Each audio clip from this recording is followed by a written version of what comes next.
Good evening, everyone. I hope my voice is loud and clear.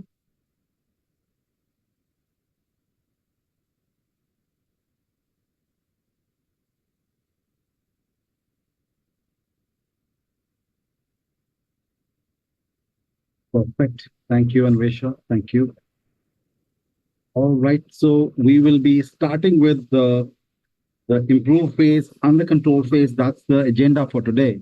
And we will be starting with those statistical tests, which we may have to perform after we have completed our analyze phase, depending on if the data is normal or non-normal. We would have found our root causes, and we will be required to go and perform certain statistical tests to find out whether we have achieved the target or not. And then we have to do a pre and post analysis. So we'll be first starting with the average based testing, so which we have already covered while we were covering up the normal data. We did one sample t-test. We will be repeating that because if you understand how this average based testing works, you will be able to understand everything else. It's a copy and paste. Just the name of the test will change. What you will be comparing will change, but not how you understand, not how you analyze it. It's going to remain as it is, 100% copy paste. So all you need to know is one test. Clarity has to be there. How do we understand and interpret a particular test?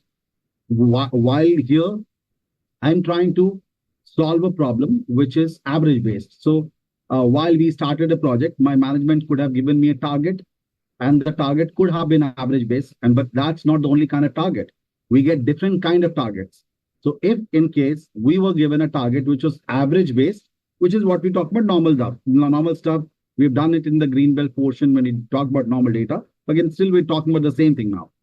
In case my target was to increase the average production, reduce the average cost, reduce the average handling time, increase the average sales. Bottom line, it's all about average. The question, the target is all about average. So which test we will be performing? One sample T. So if I want to see, because of my strategies, because of my initiatives, did we achieve the target? Whatever management wanted us to achieve by doing the project, did we achieve the target? That's what we want to find out. So the target validation is done. By the way, the same test is meant for goal setting also. So after we have discussed everything, I will be going and talking about how do you use these tests for goal setting exercise. So whenever you are doing define phase, you will be required to have, like, remember the project charter, we had a goal statement. What will we achieve?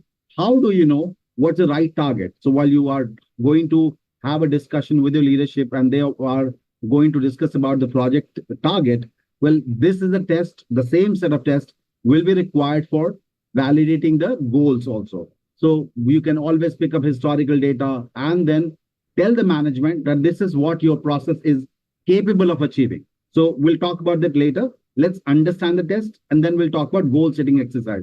Right now, I'm just talking about target validation. What it means that I would I would go and execute some strategy, and I would like to collect some data and see, did I achieve my target? Yes or no? That's the thing we are trying to do here. So let's take a hypothetical scenario here. The same data I'm talking about. My target was to reduce the average turnaround time, average waiting time, average handling time, some sort of time. And that is average based. And the target was 13 minutes. Probably my current average handling time is very high. And the project target was to reduce it and bring it below 13 minutes. Now, what do? We implemented some strategies, and after implementation, we collected some data after, say, 1 week, 10 days. And there's no rule around it. But most companies prepare a weekly report. So you'll continue to collect data every week and see, is it getting better? Is it getting better? You collected 1 week data, and then you want to see, did I achieve my target? Null hypothesis is it's equal to 13. An expert wants to prove, as an expert, you want to prove that because of my strategies, we have been able to reduce the average handling time. And yes, my target, which is average handling time, has gone below 13, because that's what my claim is. Expert claim is that I have reduced the average. So I would like to check with one sample T and see, did I actually achieve my target? So I go ahead and perform stats, basic stats, and there is one sample T. I would like to see, did I achieve my target? I will select this week one data. I will only have week one data since I have already everything here. You can see everything. But ideally, say this is 1 week has completed. You only have 1 week data. You don't have anything else. Click on the perform hypothesis test. We put the target 13 minutes, whatever management has agreed, like we have agreed with the management. But we want to prove that I have reduced the average. So I click on option. I select my claim, alternate hypothesis, the expert claim. What do you want to prove as an expert? I want to prove that I'm brilliant and I've reduced the average. So mean is less than hypothesized mean, which is 13. 13 is the hypothesized mean, which is target here. See, 13 is the target. So we want to prove that we have gone and reduced the average of the process and it's below 13. That's what my claim is. I have some option of graph, so I will choose the graph also. I can select this histogram, which is pretty good presentation. And that's it. This is first week only. And I would like to see whether did I achieve my target. So if I look at my p-value, it's 1. Null hypothesis or alternate hypothesis? Null. Absolutely correct. You're right about that. Since your p-value is more than 0.05, we'll say, with all due respect, Mr. Project Manager or Ms. Project Manager, you have too high expectations. Well, within a week, were you expecting miracle? Well, this is our job to do it. So I still wanted to check this. So, well, sorry, it's null. So alternate hypothesis is not proven. You will reject the alternate hypothesis. You'll continue to believe null. It's not done. Why? Look at this. It says that you're trying to reduce the population average, but your population average has a tendency, which is mu, can go highest up to 18. 18.05 is where it can go maximum. And you're claiming that it's gone below 13? Absolutely not. Well, I don't care about sample averages because sample average will keep on changing. Right now, I'm doing a sample average for 36 samples. You've got 16 minutes. I may pick up 30 samples. It may show something else. I may pick up 29 samples. It may show something else. It is irrelevant. Sample averages will keep on changing. My area of interest is the change happening at a process level overall. And that's what we're looking at, a population mu. And my target is mu based, which is overall process should have improved. Well, obviously not in this case. If I look at the image here with the graph for which we selected, it'll tell me that this is the null, which is 13 minutes. There's a huge probability that, yes, your population mean can be less than 13, but there is almost equal probability that your population mean will be higher than 13. And how high? It can go up to this 18 point, whatever, if I just click here. 18.05 is the maximum it can go. So you can't say that your process has gone below 13. No, there is a huge probability it will be higher than 13. It could be 14, 15, 16, 17. It can go higher up to even 18. So, well, too optimistic. So obviously I was not expecting a miracle here. So we will learn from the implementation. We get all the experts together. Well, it's quite possible I may have implemented 10 different strategies or action plans. Well, it cannot just change everything in a week's time. Some action plans could have worked. Some action plans may not have worked the way you expected. Some may still be in progress, like a training, skill development. It takes time. So, well, I would learn from the execution of first week. We'll sit down, brainstorm as experts, and then we'll try to come up with a revised action plan. It's quite possible we may have found some new risk during this period. So we'll also develop the risk management plan, because you cannot anticipate every risk. While you execute the action plan, you might see new risk also. So you'll come with a revised action plan. In second week, again, you collect some data. I would like to see by end of second week, did we achieve? And I see this null or alternate.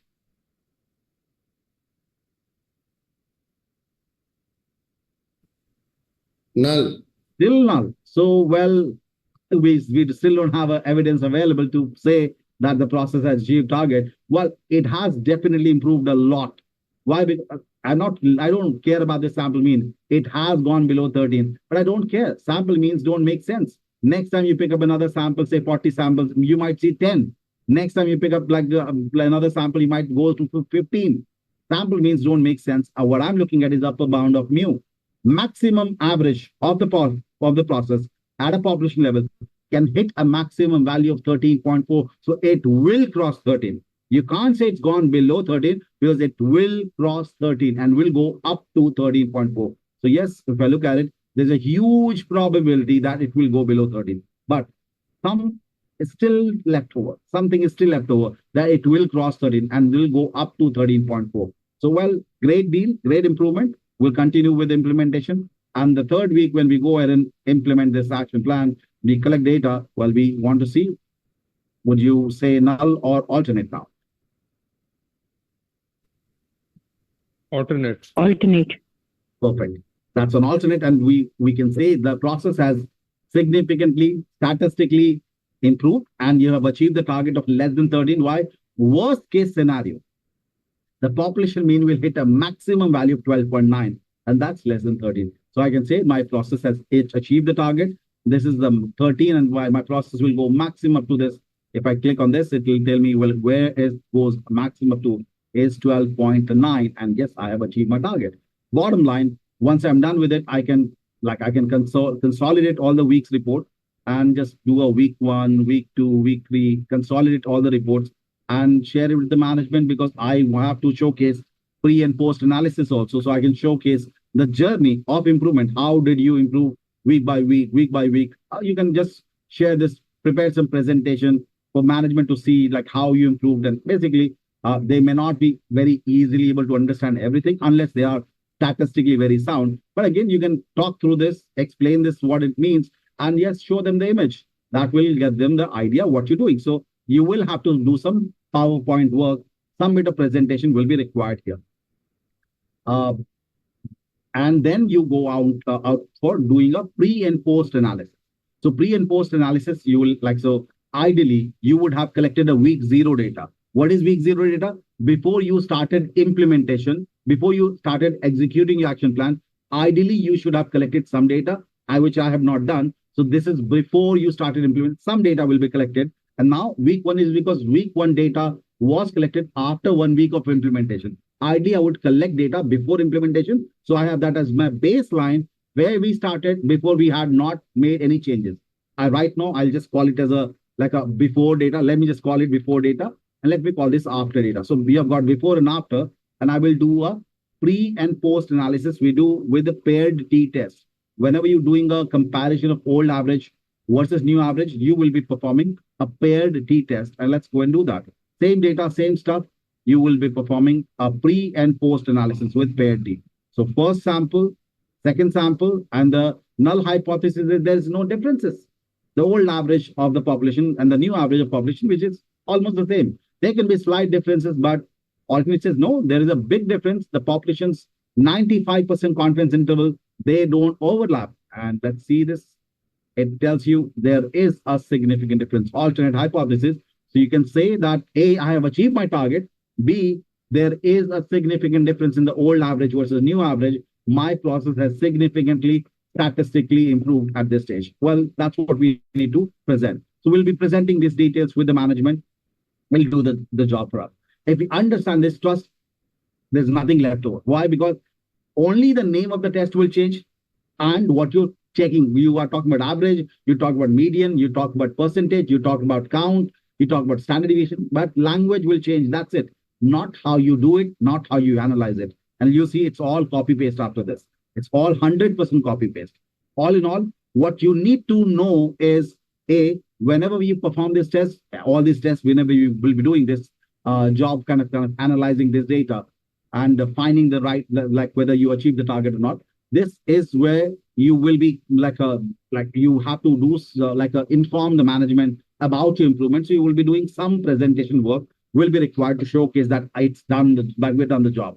Okay, I guess Giri has a question. Can we also do a post FMEA? 100% why? See, bottom line, post FMEA will be constantly updated. It's not that can we do, we should do every time. Bottom line, FMEA is the risk management stuff. We definitely, because you might have in week 1, week 2, week 3, while you're executing, when you implement, you might see new challenges, which you cannot think of earlier. Now you will be constantly upgrading. It's an ongoing activity. FMEA will be done. 100% I will, if somebody would not do, I will have a problem. So very valid point, Giri. Absolutely in agreement with you. We'll do that. There's no answer.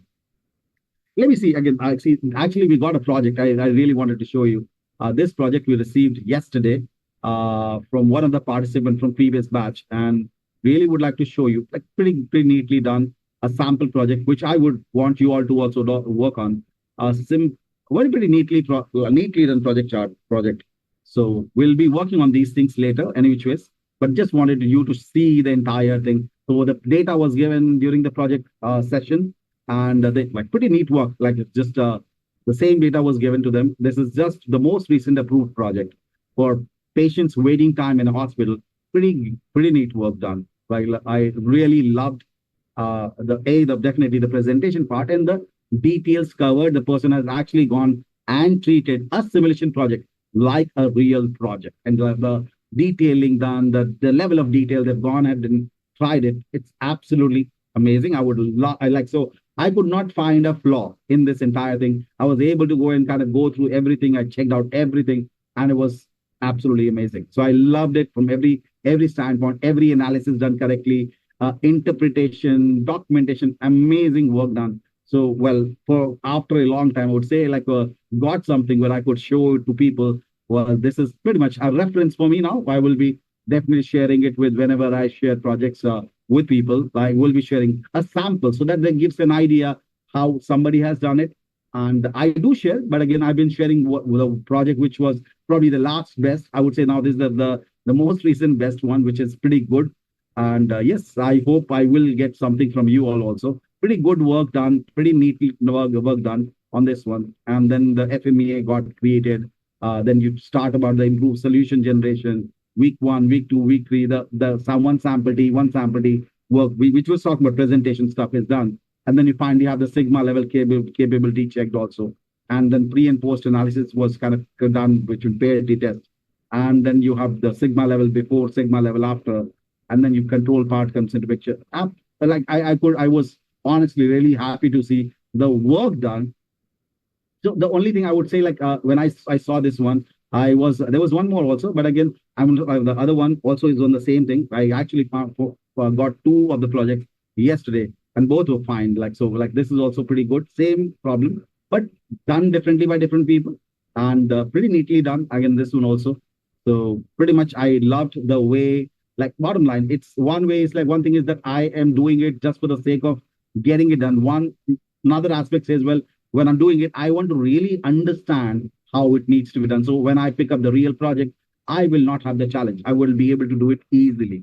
So, well, definitely, I would want this is the value add. Trust people who have done this will not face any challenge while they're doing the project. Because I have seen all of it, what goes, like what will be step 1, step 2, step 3. Living that life of the project is very important. Understanding the sequence of it will help in the job interviews. Well, because you ask the questions, and if you've been through that journey, you can always explain what went well. Like this is pretty neat work done. So it's like it's not just for the sake of filling something. All detailed discussion, amazing. I loved the intention behind it, and the outcome was absolutely amazing. This is like projects are like were done for the same one. We fortunately get the same project, but again, two by two different people. And obviously, this person has used both Minitab as well as Sigma Excel in this one. So pretty much, if you learn Minitab, you don't need Sigma.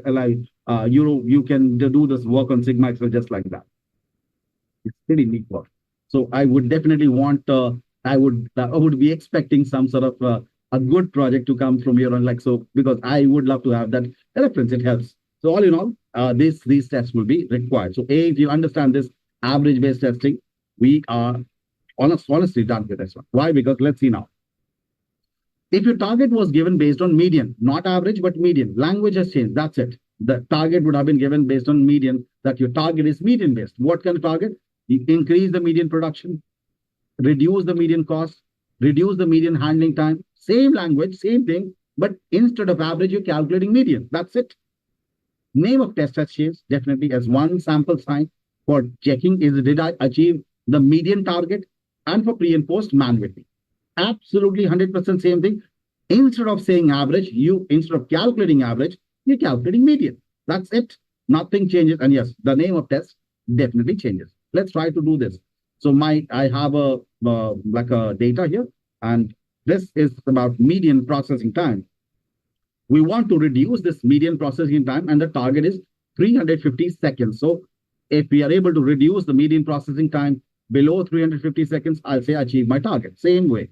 So I'll go ahead and perform this one sample sign on the test on this one. Week 1, week 2, week 3, we know the process. So I'll just simply directly go and perform all this at one go. One sample sign. You'll do it week by week. I'm just putting all of them so we can discuss all of them at one go, but you will do it week by week. Test median 350 seconds was the target. What do you want to prove? I want to prove that I've reduced it. I've minimized it. Unfortunately, don't get a graph and chart with this. But again, still my job will get done. If I look at, can you help me understand and interpret first week? Null or alternate? It is null. Second week? Null. Still null. And third week is? Alternate. And third week will be alternate. Yes, it's gone below 0.05. So I'll say, well, we have enough evidence that my population median, not the sample median, but the population median has gone significantly below 350 and we have achieved the target. Now, what do I do for pre and post? Whenever I talk about median being compared, old data versus new data, we are comparing two medians. And to compare two medians, there's only one test, which is one Mann-Whitney test.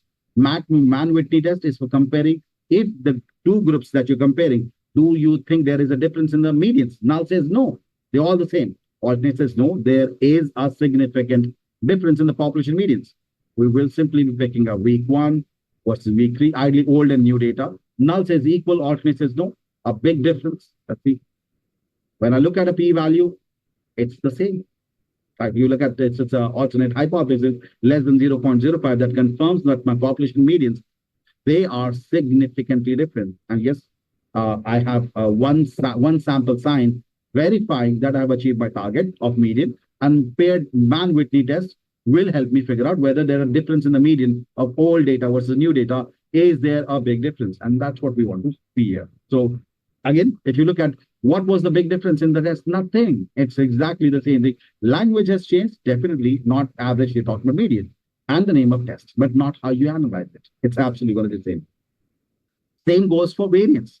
You never know. And honestly, if you get a boss who is statistically sound, this guy probably was a master black belt or somebody who was like a senior up, who understands that the bigger problem in the process is not the centering, but the variation.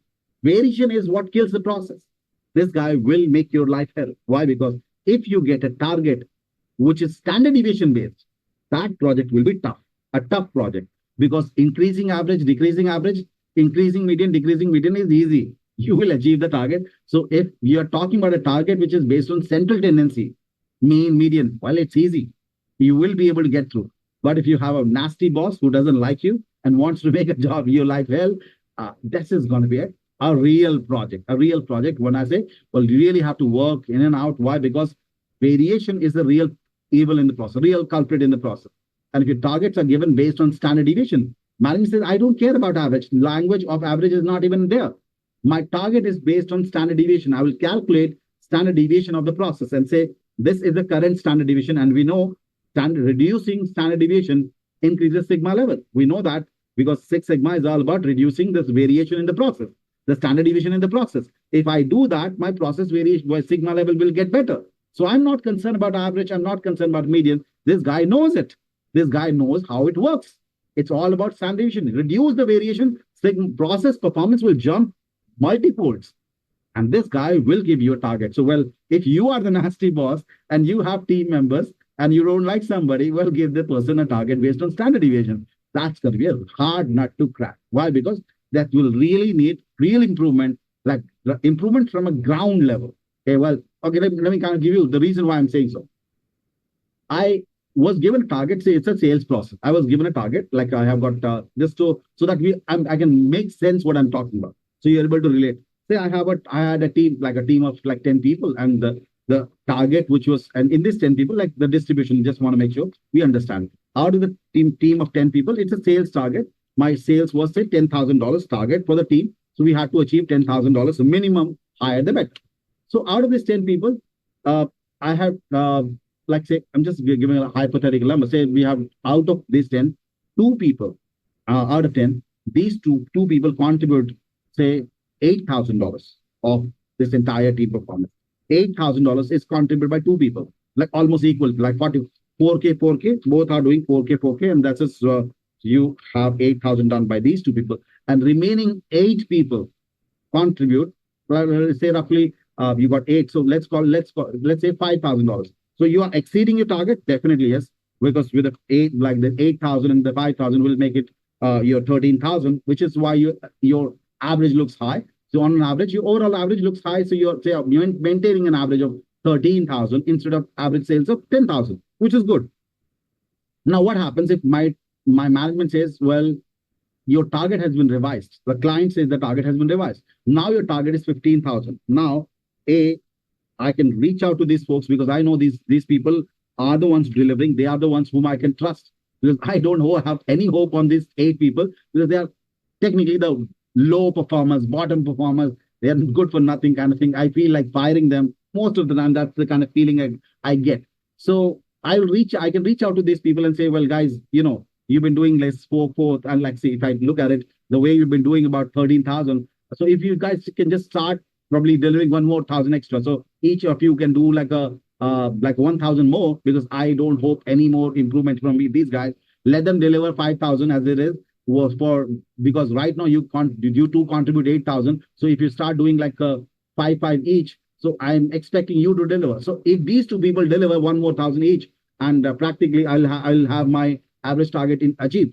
But did it solve my problem? Did I achieve my target? The answer is yes, I will achieve my target. I was able to achieve target, but did it actually solve the problem? The answer is no. I was able to play with the average because I know these 2 people can increase the average.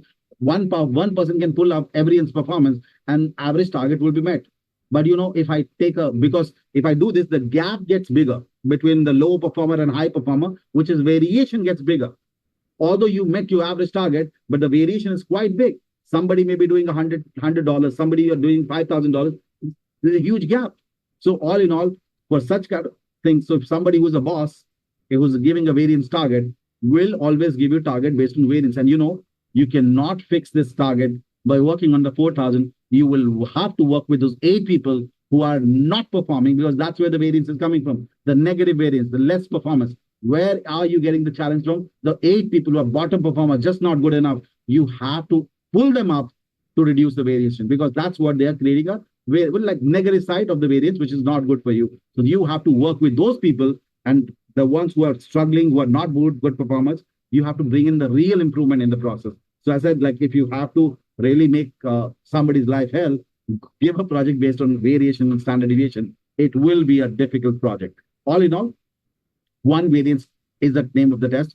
When you perform the target, and nobody will give you a target to increase the variance. Everyone will give you a target to reduce the variation in the process. When you use this test, you get 2 p-values. One is a Bonnet p-value, another is called chi-square p-value. Well, by default, you can simply look at chi-square p-value. Why? Because it is applicable to every normal data.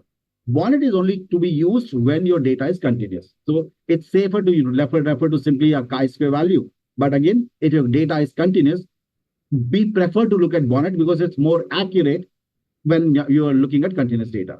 So let's kind of try to test this. Again, here we have got some data. Process standard deviation is given, target is 5. Whatever data, I don't care what is it. The target is 5, and we have to reduce it below 5. So this is the 3 weeks data. I will go and perform the similar test here. So 1 variance test on this data set. Same procedure, 1 variance. I select this. I'll pick up week by week data. Select your target, 5. What do you want to prove here? And my claim is that I have reduced, because nobody will give you a target to increase the variation. You'll be given a target. You'll always try to prove that I've reduced the variation. I click OK and OK. Now, if I look at this, it tells you the same story. Bonnet is valid for any continuous distribution, but chi-square is valid for the normal distribution. So we are rather more safer to work with a chi-square. But if your data is continuous, you can always refer to the Bonnet p-value. Doesn't matter. Well, practically just pick up the one which you, any given day, chi-square will be a safer version. Having said that, it doesn't look at this. In the first case, where I had to reduce the standard deviation, the sigma of the process, which is population standard deviation, below 5. It says that we are 95% confident the upper bound, the maximum sigma standard deviation will go up to 10.7, 7.7. In 3rd week, I see it's gone below 5. And if I use the chi-square version also, like it's more than five, less than. So in third week, whether you use a bonnet or use a chi-square method, your process is achieving the target of less than 5 sigma value in the third week. If you look at the p-values, first week null, second week null, and third week we have alternate in both the cases. So you have evidence that the third week you were able to achieve the reduction in the standard deviation of a population at a population level. And yes, when you're done with it, you will be performing the same old test for comparing variation between two groups. You perform two variance tests, test for equal variance, and actually it's the F test, which is we're comparing the variances of two groups. You will be using F test. This is what we studied in the analyze phase also. So I go and perform one variance test, or you can do this like two variance tests or test for equal variance. It will give you a result from F test. If I pick up this data, my data is in two separate columns, like in multiple columns. I will select week 1 data versus week 3 data. I want to compare the variances.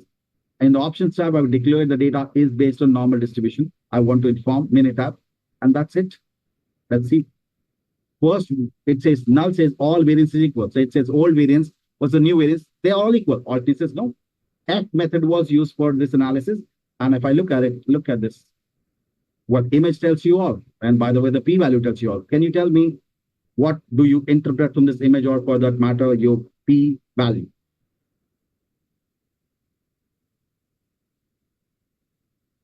Perfect. That is alternate. And yes, you see there's no overlap. Old standard deviation at 95% population level, and the new standard deviation. Look at this range is also like reduced, and it's gone. And you see there is no overlap in this population. So one population start, like it says, old standard deviation could have gone lowest up to this, highest up to this. The new one will go lowest up to this, highest, and there's no overlap. There is a significant improvement in the variation of the process. And yes, you have achieved your target because it's gone below 5 in this third week. So similarly, you have another data, another target. Well, you never know what's your target. So a management could have given you a target based on count. And when say count, can be anything like count of parts manufactured, if it's a manufacturing setup. If you're talking about complaints, number of complaints to be reduced, number of errors to be reduced. It's count based. It's not average. It's not median. It's not standard. The language is count.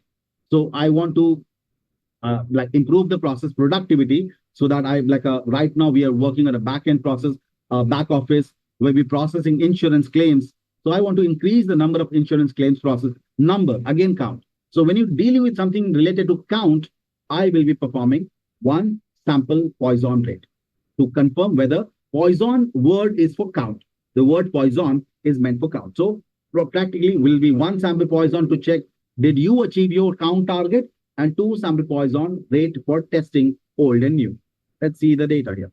So we have a data for some sort of sales process, and my daily sales conversion rate. Like you see, you get these calls, like people are like do make phone calls, like they want to sell credit cards or probably take a loan or something like that. So some sort of sales process is there. So the people are making a lot of phone calls, and we want to maintain a daily sales conversion rate of like 27 sales per day. And this is the data for, this is count of sales, number of sales converted successfully. So this is the data, and we will be looking at increasing the sales conversion rate, and the target here is 27. I will go with one sample Poisson rate because I'm dealing with a count. I will select this week 1, week 2, week 3 data and click on the target of 27 sales. And in the options tab, I'll declare that I have increased it. The sales conversion rate has increased. In case of a count, when talk about population level, you call it lambda. Lambda is the symbol. This is the lambda symbol that is referred as population count. So we want to increase the lambda value. Lambda is the count part. Right, so let's go and click on OK and OK.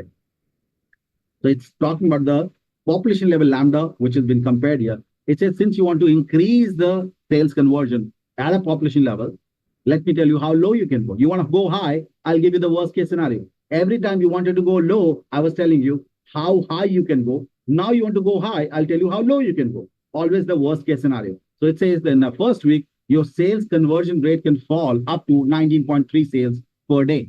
In the second week, you can say your worst case scenario, your sales conversion rate can fall up to 25.6 sales per day. And the third week, I know for sure, worst case, it will be 27.6 sales. So that's where I can say that it's not going to go below 27.6. So that means my 27 will not be breached. So I can say my process has significantly, statistically achieved the target, and my population count has exceeded 27 sales in this case. So I've got my target achieved. All I do is pre and post with 2 sample Poisson count of 2 groups being compared. So my samples are in 2 separate columns. So I'll use each sample in its own column, 2 separate columns. Week 1 versus week 3. Null same story, no differences whatsoever. So null says there is no differences. Alternate says there is a significant difference. I will be using the p-value confirms it all. All in all, if you understand one test, you know all of it. Name of test is more important than doing it, because conceptually they're all the same. And then you can get a target based on percentage also, like quality percentage, defect percentage, first call resolution percentage, first time right percentage, some sort of percentage based target. It doesn't matter what percentage, but its target language is percentage. I want to increase the probably some revenue percentage, profit percentage, some percentage based target. I don't care what is it, but it's a percentage based target. I will be checking with one proportion test. And let's see a sample here. This is the data for some quality kind of process where we do audits, and we are struggling with audit. Our audit score is very bad. So management has set a target that you've got to do a project, and your sales can, like the audit score, audit pass percentage score should be higher than 80% minimum. So we want to exceed the 80%. Right now we're struggling. So when you do an audit and you find something is good, you say yes. If you find something is bad, say no. So yes, no, represents pass and fail. Copy paste this data, and we would like to see whether there is a change here. I'll do one proportion test. One proportion is right here, my bad. One proportion is here. I will go and select week, like a week by week, all the 4 weeks data here. And in the fourth, when my target is 80%, so I'll put 0.8 at 80%. And in the options tab, I want to declare that I've increased it. I've increased the success rate of the process. Let's go and click OK. What it tells you that in the first week, you collected about 80 samples. You did the audit for 80 samples. You got 53 good. And that's when it tells you the sample percentage success rate is 66%. It says, don't be happy, 66%. Your process success rate can go lowest up to 56%. In the second week, we got 65 out of 80, which by default means 81%, 81.2%. It's the success rate. Sample-wise, I've achieved my target. Don't be too happy about it. Why? Your success rate can fall lowest up to 72%. Well, don't be too happy. And third week, we got about 68 out of 80, which is 85% at sample percentage. I don't care. Why? Because it tells you your process success rate can fall lowest up to 76%. Third week, I got like 71 out of 80, which is 88% or 0.7%. Again, it is irrelevant to me. What I'm interested is here. Worst case scenario, my success rate will be 81.1%, which is any given day exceeding 80%. And the fourth week, I can say, yes, under any circumstances, practically my process has achieved the target. Worst case, it'll be higher. Worst case, it will be 81, which is pretty much it's good. Well, we look at null, and alternate. We have sufficiently, like basically the evidence is available. You have achieved the target. And again, you do a pre and post analysis with the 2 proportion test, and you are able to figure out whether the process has achieved the differences in the percentage old versus new. Is that a significant one or not? And you would like to confirm the p-value confirms yes. The differences are large enough for you to conclude there is a significant improvement in the process percentages. So if you look at it, every test that you have done, the process of doing the test, the way of analyzing this is 100% same. All you got to do is keep this test in mind. Name of the test is all you're going to keep in mind, because you know one test, you know all of them. It's just about knowing the right test. Can it not be tested through Poisson? Okay. See, if you're talking about count, so Giri, it's more about the question. Are you giving me a question about count? Then I will be doing Poisson. But if you're giving me a question about percentage, my test will change based on your language. If you talk about percentage, I will check a percentage. If we talk about the failure count, yes, then I'll talk about Poisson. You're right about that.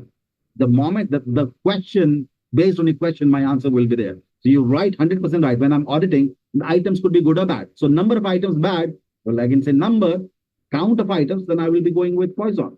But if you're saying percentage of items which are bad, I'll do with 1%.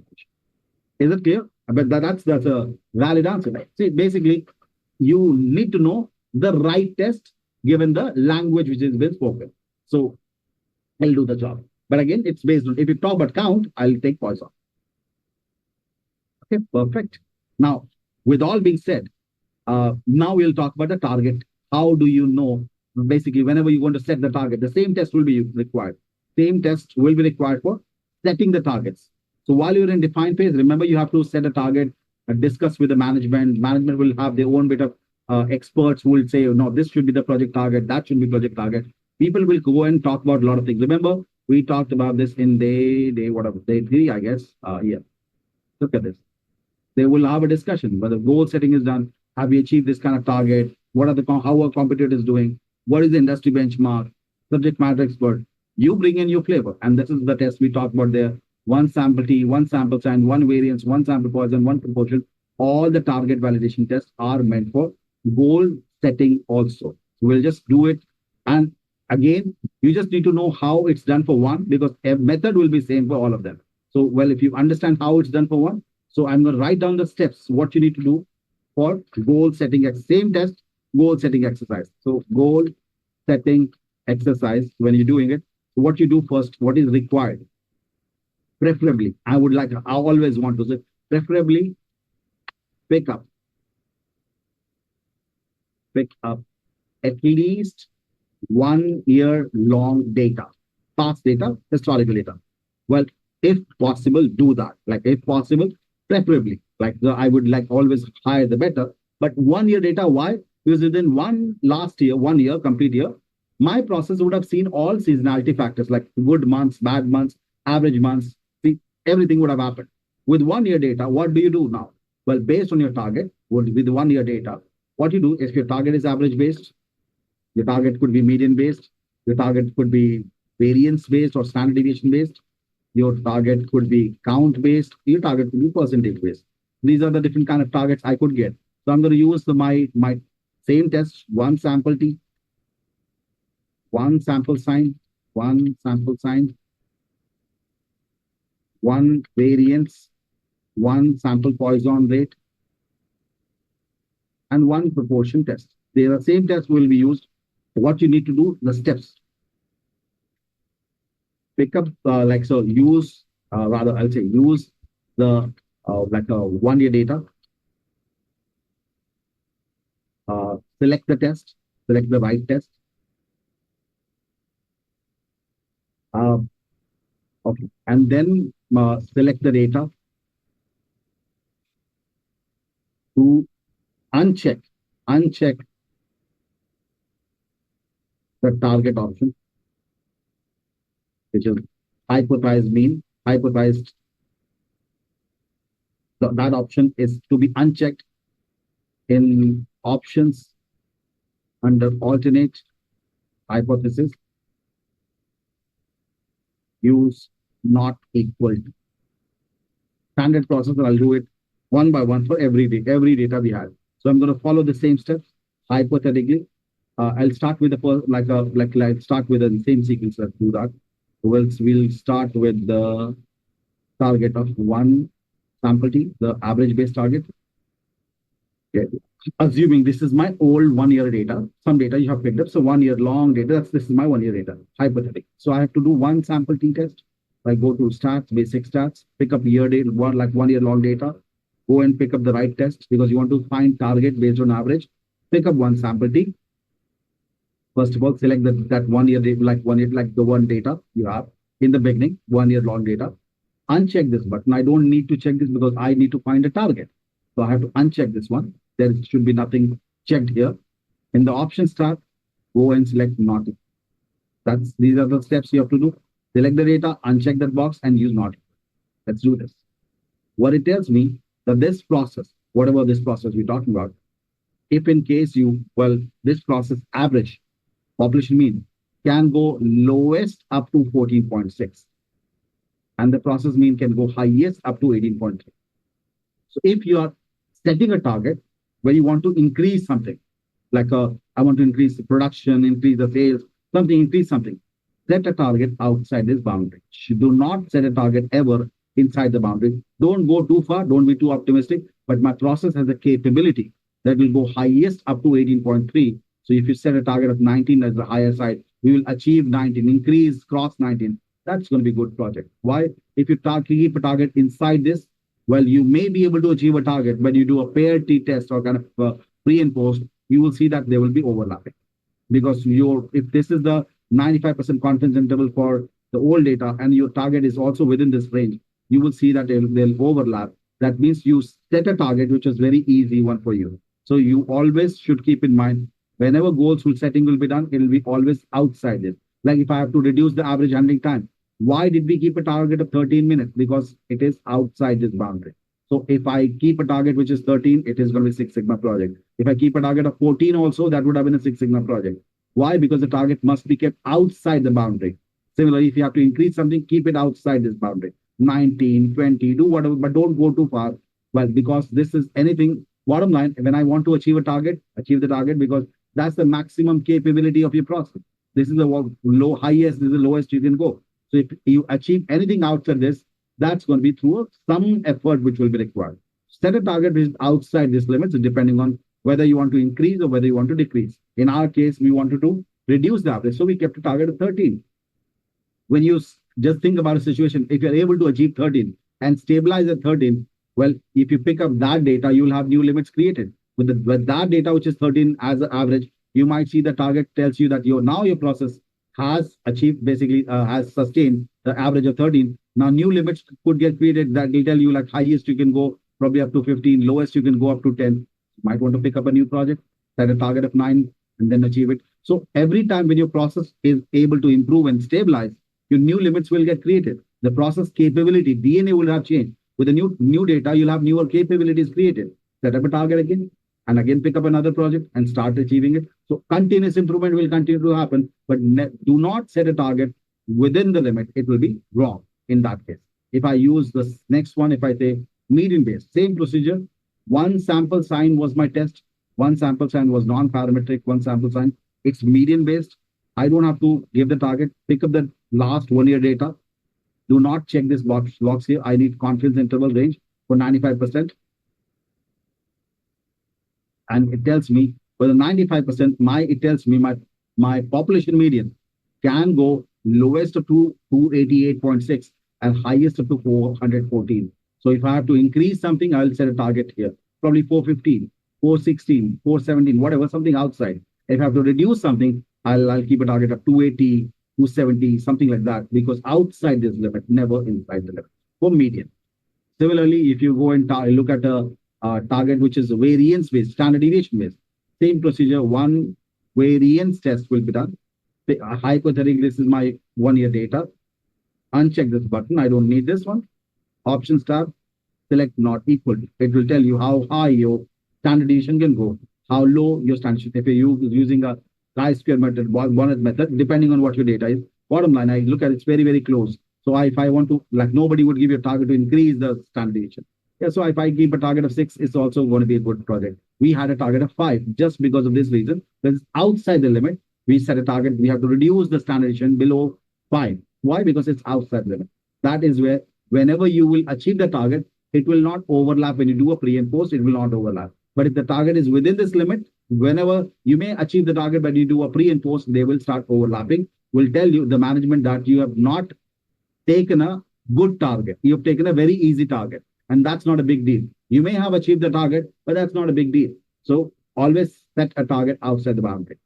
Similarly, if you look at count-based stuff, we were looking at. For count-based, we will do one sample Poisson rate. And we will be going ahead and picking a week 1 here.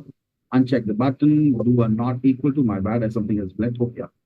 Week 1, options, not equal to, same procedure, same process for everything.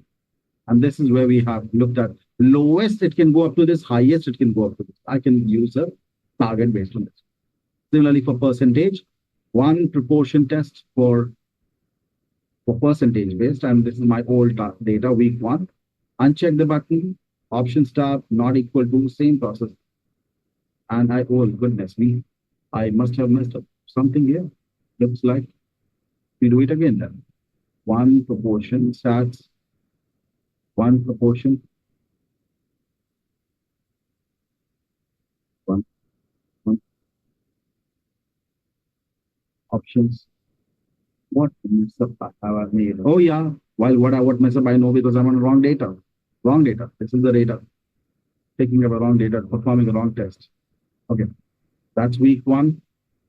Uncheck the button, who's not equal to, that's it, we're done.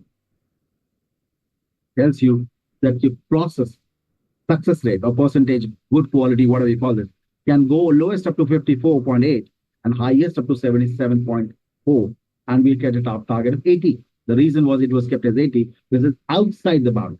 We had to increase this.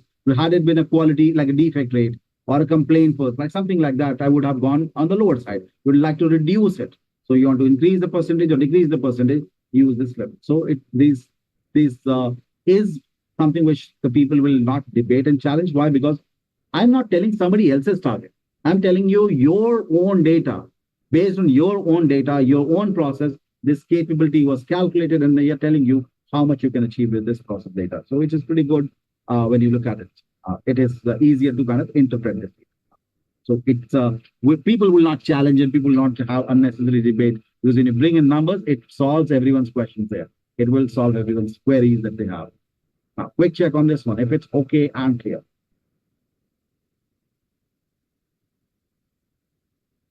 If anything that needs more clarity, we can discuss. And by the way, we'll be solving some questions which we left here for this one. We'll be talking about them. But a quick check on this one. So see, generally, when these goal setting exercises are being done, so you meant to say that out of these tests which has been prescribed here, any one thing can be performed, right? Yes. You don't do all of them. One of them, depending on whatever the management wants. Yes. Are they looking for average? Are they looking? So honestly, this what test I will be doing in improve phase in the define itself, because the moment they would have started discussion about average, I know it's going to be one sample T which will be used. When they would have started discussion about percentage, I know one proportion. So I would know this, one of it will be used. Not all of it. You're right about that. Yeah. Right. Now, we'll be working with the control charts now. But we use the median-based test when the data is non-normal. Yes. In the case of data non-normal only. Taken, like, see, this is very rare for somebody from a management side to give a target based on median, unless you have a statistically sound person sitting on the top who will not idly give a language. Let's see, most of the targets would idly come as average, count, and this one. But if you have somebody who's statistically sound, will bring in this new element, because generally people talk about percentage-based target, count-based target, average one. Median language people rarely, because I would like to kind of compare my medians based on this, or for that matter, this is where somebody who has to be, because generally people don't use this as a common way of setting a target. But again, I said somebody who's a statistically sound boss, and for people who are already from Six Sigma background, they could give you a neat kind of target. It all depends on the management's mindset, what they want to achieve by doing the project. Is it okay? I guess who's have questions for them? It completely depends on the management. Yeah. Now, from a control chart perspective, we will be covering a couple of elements, because that's only a couple of elements left here. The rules, the Nelson rules, which we will be talking about, because you could get a question on the rules, very simple ones. Do you need to memorize for the exam? Answer is no, because you'll have the file. But from real world perspective, I would highly recommend memorize them, because you could be asked this question, very simple ones. It's not a big deal. Just read them twice, and you'll end up memorizing them by default. The Nelson rules are highly recommended for interview purposes, and I would recommend that. But again, for exam, you will have this file which we have been using. Let me just open up this file. Control chart and the control limit calculation one. This is a file I've already shared with everyone. I guess day 8 or day 9, somewhere. This file here was shared. So we'll first start with the rules. And once we understand the rules, then we'll start making the control charts and we'll start calculating the control limits also. So we'll have to go there. From control chart perspective, the only two things left over is these two: A, the rules; B, to make the control charts and understand how the control limits are calculated, because you do get questions on them, control limit, definitely. And then we'll talk about this wonderful thing, which is every control chart is a mean-based chart, average-based chart. What if your data is non-normal? What do you do? We'll talk about a central limit theorem, because that will be very important for us to understand. If my data is non-normal, then which control chart? Every control chart is average-based. If you recall the discussion we had about control charts, well, if a control chart, if you look at it, this is the average, basically the central of the data. We saw that every day there will be data, it will calculate the average, and then it'll plot the data average. This is about mean. This is about mean. If it was all about mean, then what about the median? Because if data is non-normal, I can't use average. What do I do if my data is non-normal? Then, do I make my control charts? Because I have to. So basically, what is the option we are left with? There is only one control chart which works, and we have to understand which one and why that control chart is the only control chart is X bar R chart we can use if the data is non-normal, and we'll understand how because of this rule. So we'll talk about this central limit theorem because it will help us understand. Now we'll not have a foundation, because the only problem is if my data is non-normal. So then I don't have an option left, because every control chart which is average based, I will be able to. Non-normal stuff needs a control, and this is only control chart available. So we'll talk about it as the last option. First thing, let's talk about the rules here. What are those control? The Nelson rules. These are global standard rules, and I would highly recommend, as I said, from interview standpoint, memorize them. Very simple to understand, very not too complicated, honestly, and not at all complicated to understand and interpret these rules. So first thing first, let's talk about the rule number one. We understand that whenever you talk about like this rule number one here, it says that if any point, any data point, if it crosses the third standard deviation, we have already discussed that control chart and normal distribution are the same thing. So we look at the mean +1, +2, +3, mean -1, -2, -3. That's a normal distribution of your, when you look at it, it's normal distribution. So when I look at a control chart, I pretty much know it's a normal distribution. It says if data crosses, any point crosses the third standard deviation from the mean, it is supposed to be an outlier.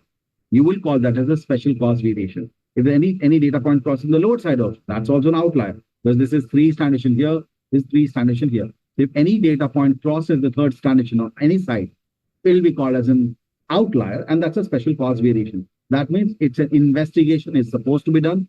Find out what happened, what is the, do a proper root cause analysis, and understand and take actions according to it. So this is rule number one, and this is the only rule where the data is crossing limit. None of the rules data is crossing limit. The only one rule which applies when the data is crossing limit is rule number one, which is very easy to understand. Anyone can figure out, honestly, if data is outlier, very high, very low, anyone can figure out what's a big deal. Honestly, what's a big deal? I would agree with that one, because it's a very high value, a very low value. It just has gone out of proportion. So I will be able to figure out where this is extremely high or extremely low value, logically. But I need control charts for these 7. Well, this is anyone can figure. Even if I look at data, if it's quite high, I can figure it out. This one is why you need it. 7 rules. When life looks normal, it's not always normal. When life looks this, where there are no hassles going on, there is something in cooking, something in making, there is something which is going on. And that's why we need, because no problem will become a problem overnight. There's always small changes, very minute changes, gradual changes. They keep happening. They're so slow, so small that humanly you can't detect the change. Control charts will not miss it. So before a problem becomes a problem, you will always know it. So you will never say, oh my God, what happened? Well, I got surprised. No, you'll never get surprises. So if you're able to control your process in the very early stage, you will not see this one. This is out of question. And that's why controls, when talk about Six Sigma, process to become controlled and stabilized. Why? Because you are not able to let it go out of control. Why? Because you're able to identify the change in the process way too ahead of it has become, before it becomes a problem, you know it. And you're able to fix it in the very beginning. So 7 rules are the ones which will help you safeguard your process before a process like a problem has actually become a problem. So let's talk about rule number 2. It says 9 or more points in a row on a same side of mean. So 1, 2, 3, 4, 5, 6, 7, 8, and 9. This is all on the same side. Now, I just want to tell you like one behavior of data. Data has this sort of tendency or pattern. If a pattern gets created in a data, and this is a pattern, these are all patterns. If a pattern gets created in the data, what rule says that the data will repeat the pattern. Nothing happens just like that. So there has to be some reason because of which this pattern got created and this pattern has been identified. It's been tracked that this pattern has been witnessed, a change has been created in the process. Now, is it a defect? The answer is no.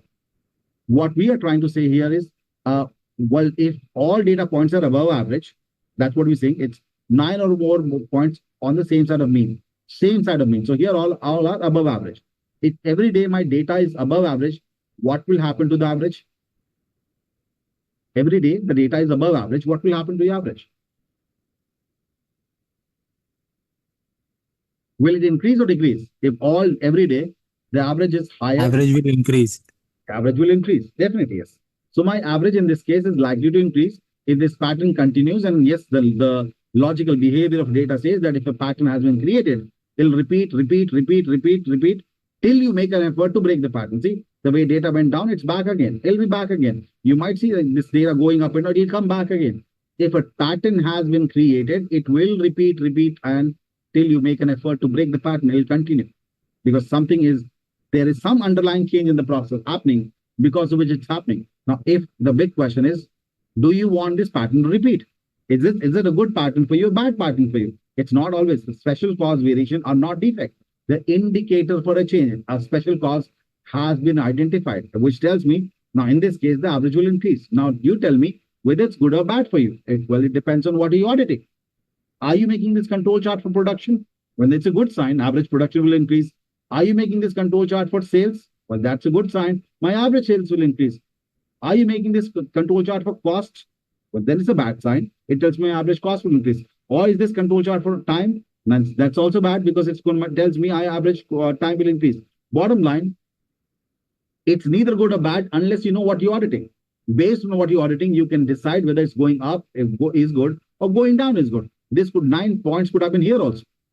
One side of the mean, either upper side or below side. If it happens below that, it tells me my average will go down. Whether you decide what are you auditing and whether going up is good or going down is good. So itself by special cause, it doesn't mean anything. Well, you decide whether it's good for you or bad for you. This sign is good for you because if it's a sales process, if it's a production process, I want this pattern to repeat.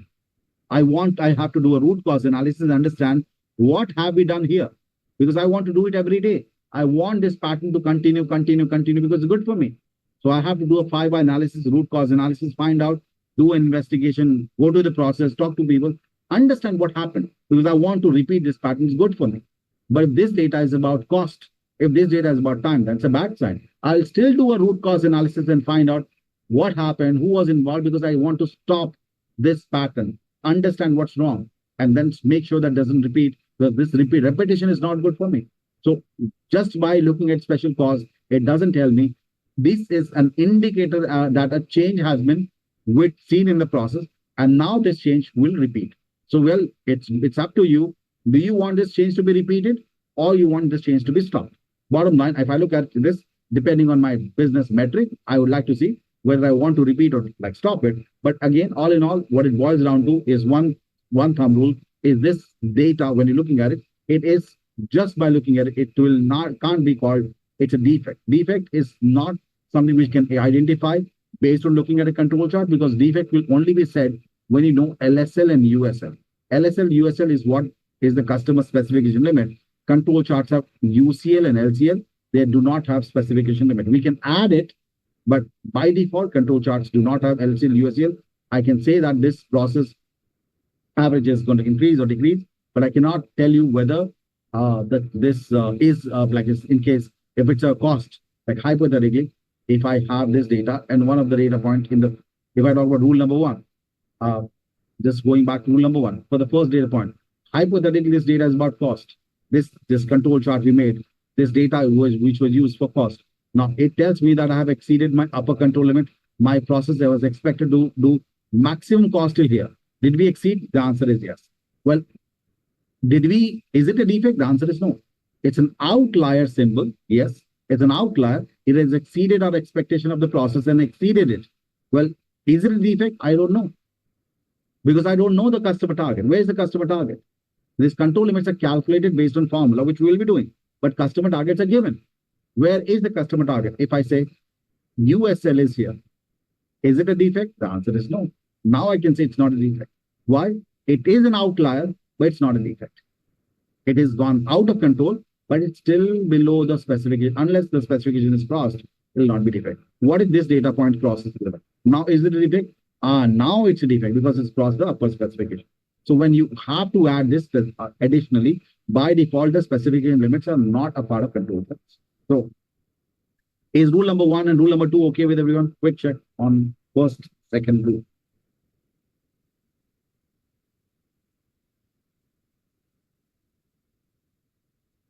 Let's then talk about rule number 3. My favorite one, because if you go into share market, if you do share market trading, this is pretty interesting and people use a lot of it in share markets. People who do technical analysis, what it says that 6 or more points all increasing or decreasing, 6 points increasing, a trend line has been created. Now what it tells me, if that pattern has created a trend line, bottom line, this pattern will continue to happen. See that way data went down, it's starting the journey. Now this will cross. If data creates a pattern, it repeats till you make an effort. Now, big question is, what are you auditing? If this is sales, I would love to understand what differently did you do here, because I would like to do it every day. If it's production, I would still like to know what did you do. But if this data is about cost, if this data is about time, then I would like to find out what wrong we did so that we can stop this from happening. This is not a good sign. So it's a trend line which gets created. Like people, when you talk about share markets, will they invest on the share right now? The answer is no. Will I invest here? No. Will I invest here? No. No, no, no, no. When I know the trigger point has been created, trend line has been created, I'll wait for the first drop. I will invest here. I know this is going to cross. Why? Because I want the pattern to be created first. When the pattern has been identified, I will wait for the entry point to make money. I know it works. And because I do a lot of it, and I do back, like you can try and see this. Well, these people in the share market world, there are two kind of people who deal with it. One are called fundamental analysts. They look into the company's net worth and who's the investor and kind of liabilities the company has. Another set of people say, I don't care. Well, show me the numbers, show me the data, and I'll give you the technical analysis. And that's what they deal with, Nelson rules. So I can understand the pattern of data and you will be able to figure this out. Rule number 4 is a very, very weird pattern. Why? Because it says, if you remember the run chart, we talked about run chart. Run chart, we had 4 patterns: clustering, oscillation, mixture, and trend. The clustering was the data forming groups like this. Oscillation was up and down, up and down. This is the oscillation. 14 points in a row. If 14 points in a row continuously go up and down, up and down, up and down, well, that is insane. Well, bottom line, the normal process will not. I know data will go up and down, but not like up or down, up, down, up, down, up, down, 14. Well, something is wrong. I think something is suspicious here. Well, somebody is manipulating data, somebody is controlling data. Well, this just cannot be normal.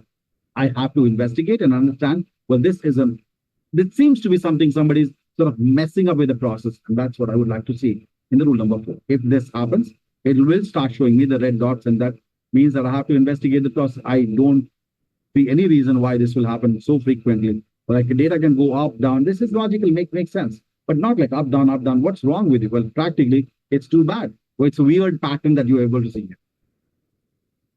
Rule number 5 and rule number 6 are pure violation of normal distribution, percentage. Normal distribution, if we recall the percentages. How we investigate rule number 4?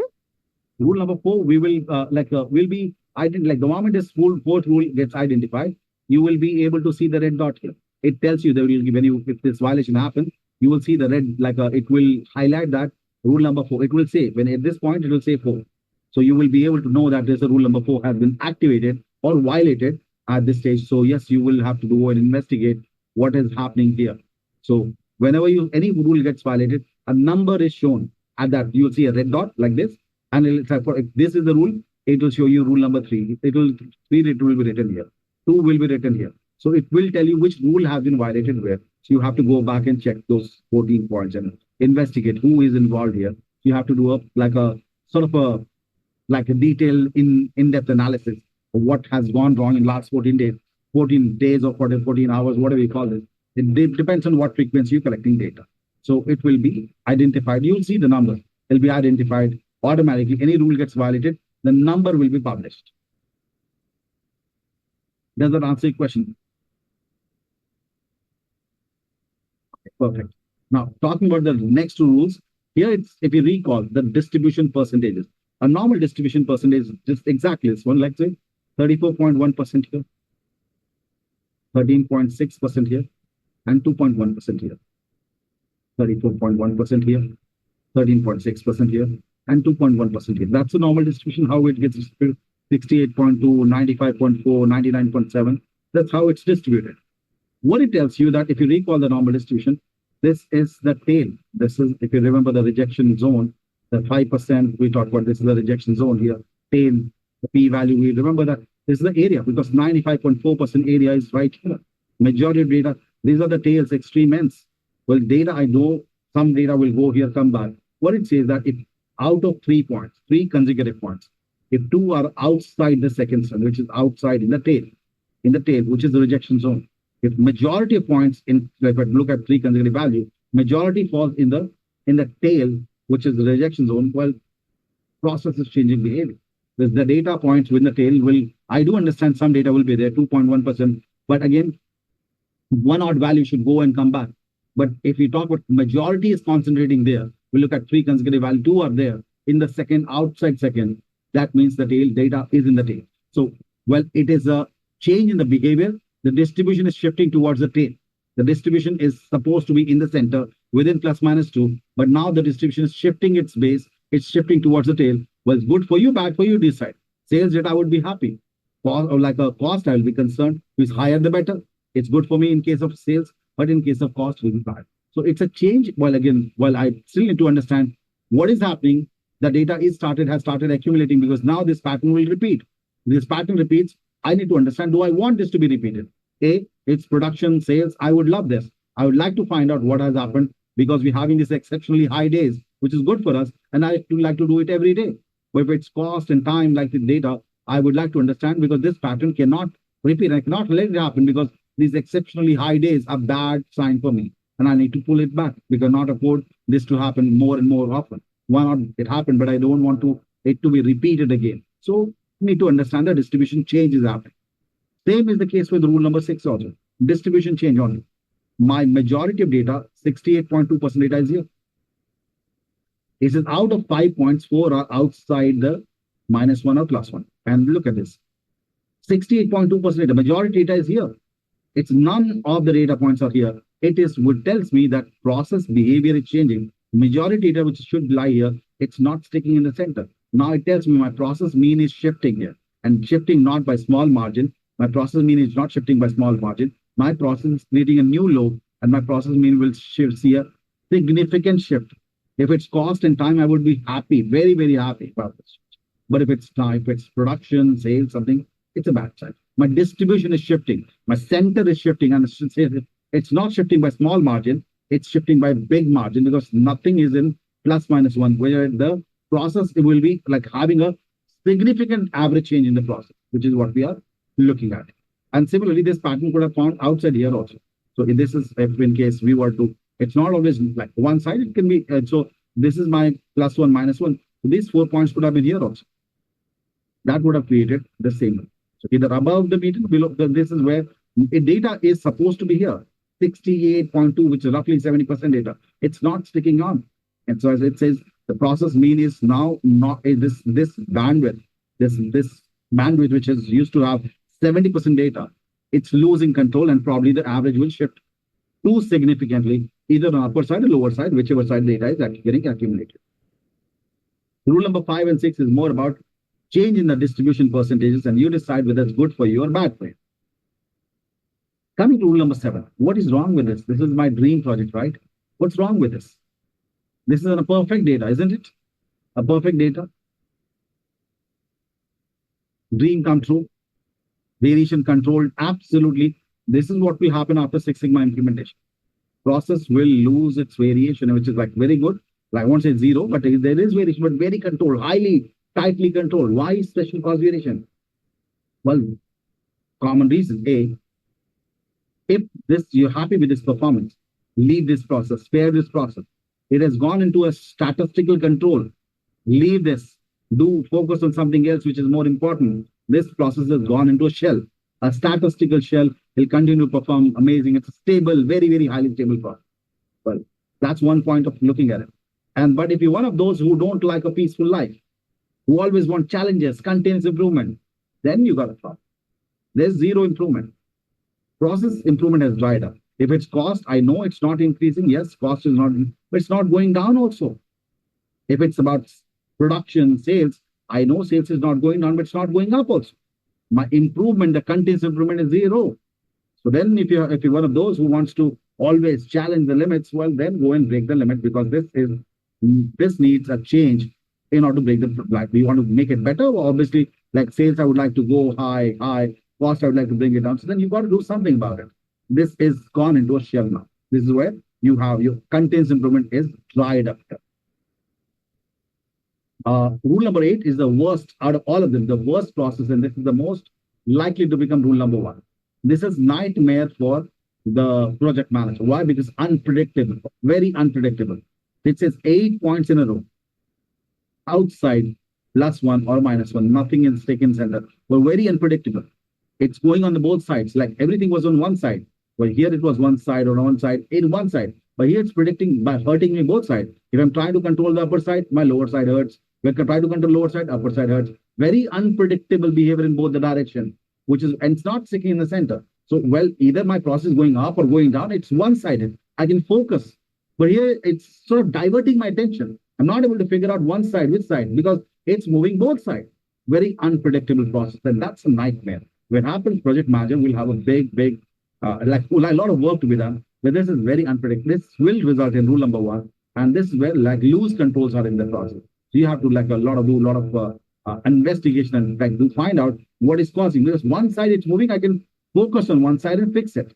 But when it starts hurting you both sides, it is a nightmare. All in all, scatter plot identification. I won't say scatter plot. Scatter plot is like X and Y axis. It's between X and Y. It's all the data, like Y data, not X and Y. It's just a Y data. That is the relation between. That is when you say scatter plot, then we try to find a relation between two variables, X and Y relation. But here it's not. That's between two variables.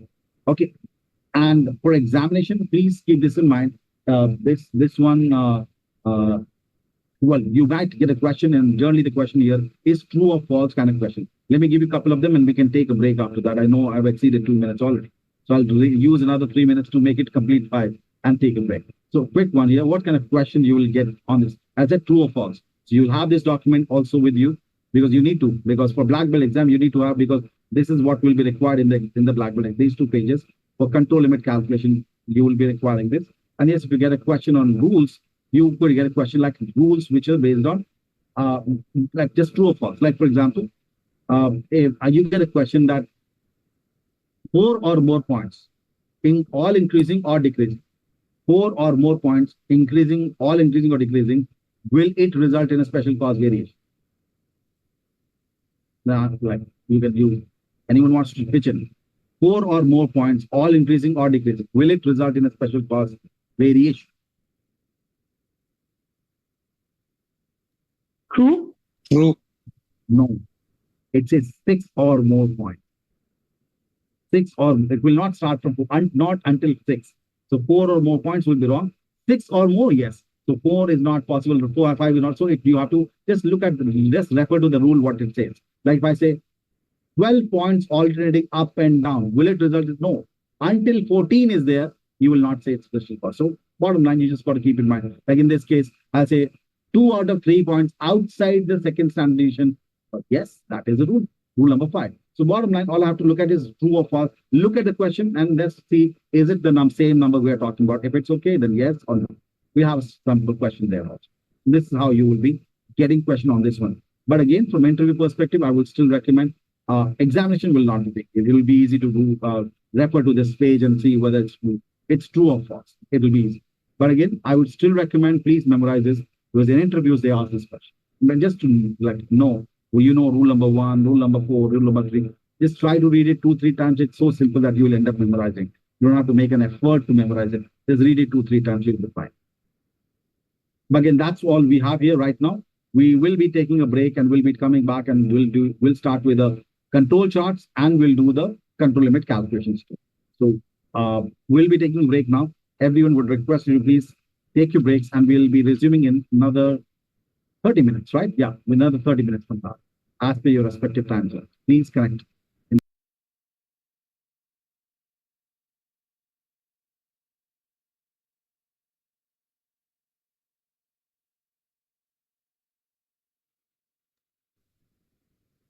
All right, then. So we will be resuming now. Thanks for the confirmation. We'll resume now for the control charts. We'll be covering up the control charts and we'll be checking out how to calculate the control limits for every control.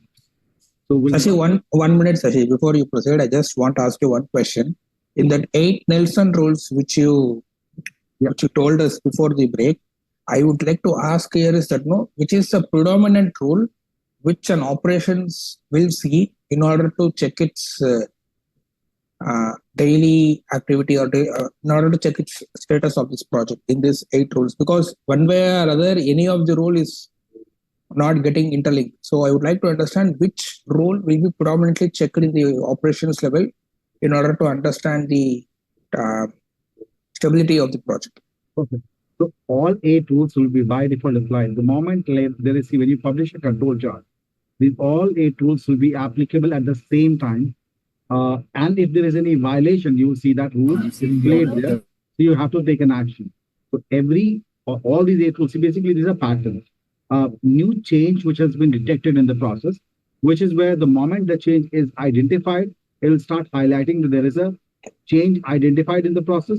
Please investigate. So you don't see any red dots, the process is working fine. But if there is a red dot seen, that means whenever you see any of these 8 violations, you will start seeing a red dot, which will showcase that there is a special cause variation seen in the process. Any of the 8 rules, whichever rule gets violated, you will see that it will highlight that this rule has been violated and you have to take action, because now, since it's basically it's a confirmation that now this pattern has been seen in your process, please investigate and take corrective action. So again, for us, all 8 rules will be working at the same time. Not all 8 will be violated at the same time. In most of the cases, they will not be. But again, wherever it gets violated, whichever rule gets violated, you will start seeing those indications on the control chart. Okay. When we publish this control chart, we'll see some of them. And by default, we'll be able to understand. We will select all the 8 rules whenever we want to see, because when a process is when the process is going on, I collect the data, I want to analyze this data.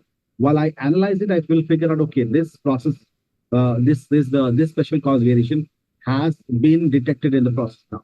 Now, from here on, I will be going in investigation. The investigation will start the moment any of the 8 rules get violated. So I'll just come show it to you. Yeah. I have got this particular data, and I'm going to use an IMR chart for subgroup size when it's 1, when equals one single subgroup.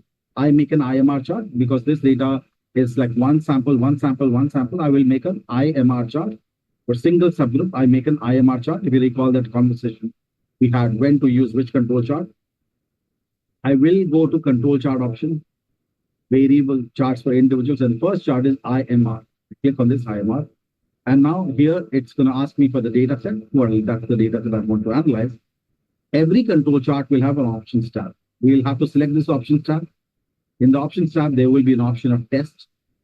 By default, only one test is selected. Out of the 8, 1. Perform selected test for special cause, which is the first one. Rule number 1, when data is outside the control limit, that means you're talking about an outlier symbol. No. Well, this is, anyone can figure out, honestly, it's too high, too low. Understandable, it's outside the limit, which is where processes sort of become unstable. But I need to understand all the rules at the same time. So I'll say, no, perform all tests. Every rule has to be checked. Because the moment I see any indication in the process, I will start acting on it. So I don't want only one. I'll select all of them, click OK, and be done. If there's any violation of any of the rules, we'll start seeing a red dot. Give me just. So there was none here. In this case, there was no red dots, no red dots in. Let me show you an example of that. Let me just show you here. Let me just change one. All 8 rules are active right now. And I made one data change here.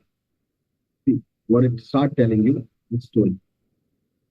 Rule number 1 has been violated here. It says 1. Rule number 7, which is 15 points in a row within one. Whenever you see any violation, rule number 1, that's rule number 2.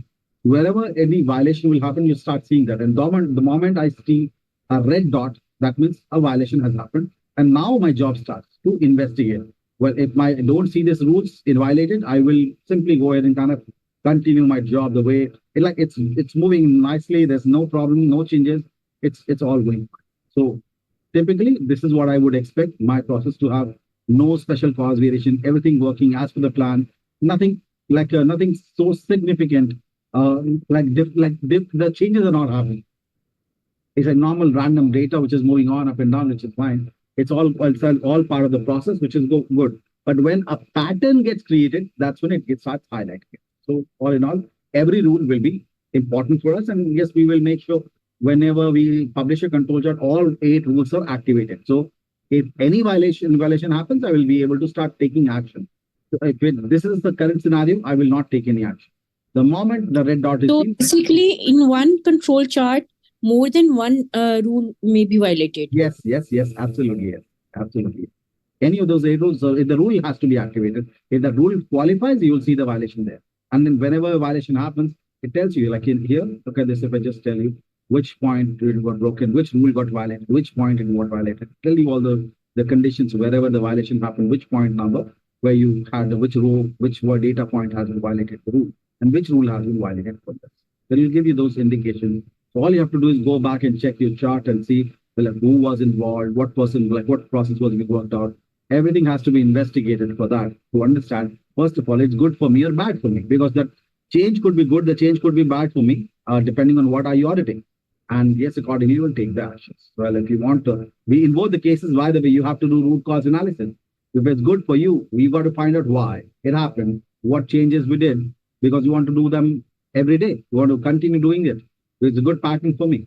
But if the pattern is bad for me, I need to know what wrong have we done so that I can stop doing it with immediate effect, and that pattern should not repeat after that. So in both the cases, I have to do a root cause analysis. So my action starts when I start seeing the red dots. It will be in journal that. Now, if I look at all the control charts, IMR chart, X bar R chart, X bar S chart for continuous data, then you have a C chart, U chart, P chart, NP chart. Well, it doesn't matter what control chart you talk about. This is the only control chart you need to know, which is individual chart. And if you know this chart, you know 99.99% of every control chart. Why? Because every control chart will become individual in the end. Every control chart, where even the discrete charts will become the individual charts in the end. This is I would say, the mother chart of everyone. The first chart developed by Dr. Walter Sheward was the individual chart. Every control chart we'll see by the end will actually start behaving like individual chart. Now I'll kind of give you the quick heads up how it works, and then we'll start validating that information that does it apply in every control chart. How control charts are created. Basically, that concept you have to keep in mind. We know it's a normal distribution. That's like the control chart and normal distribution are 100% the same, not even 99.9, it's 100% same, normal distribution and control chart.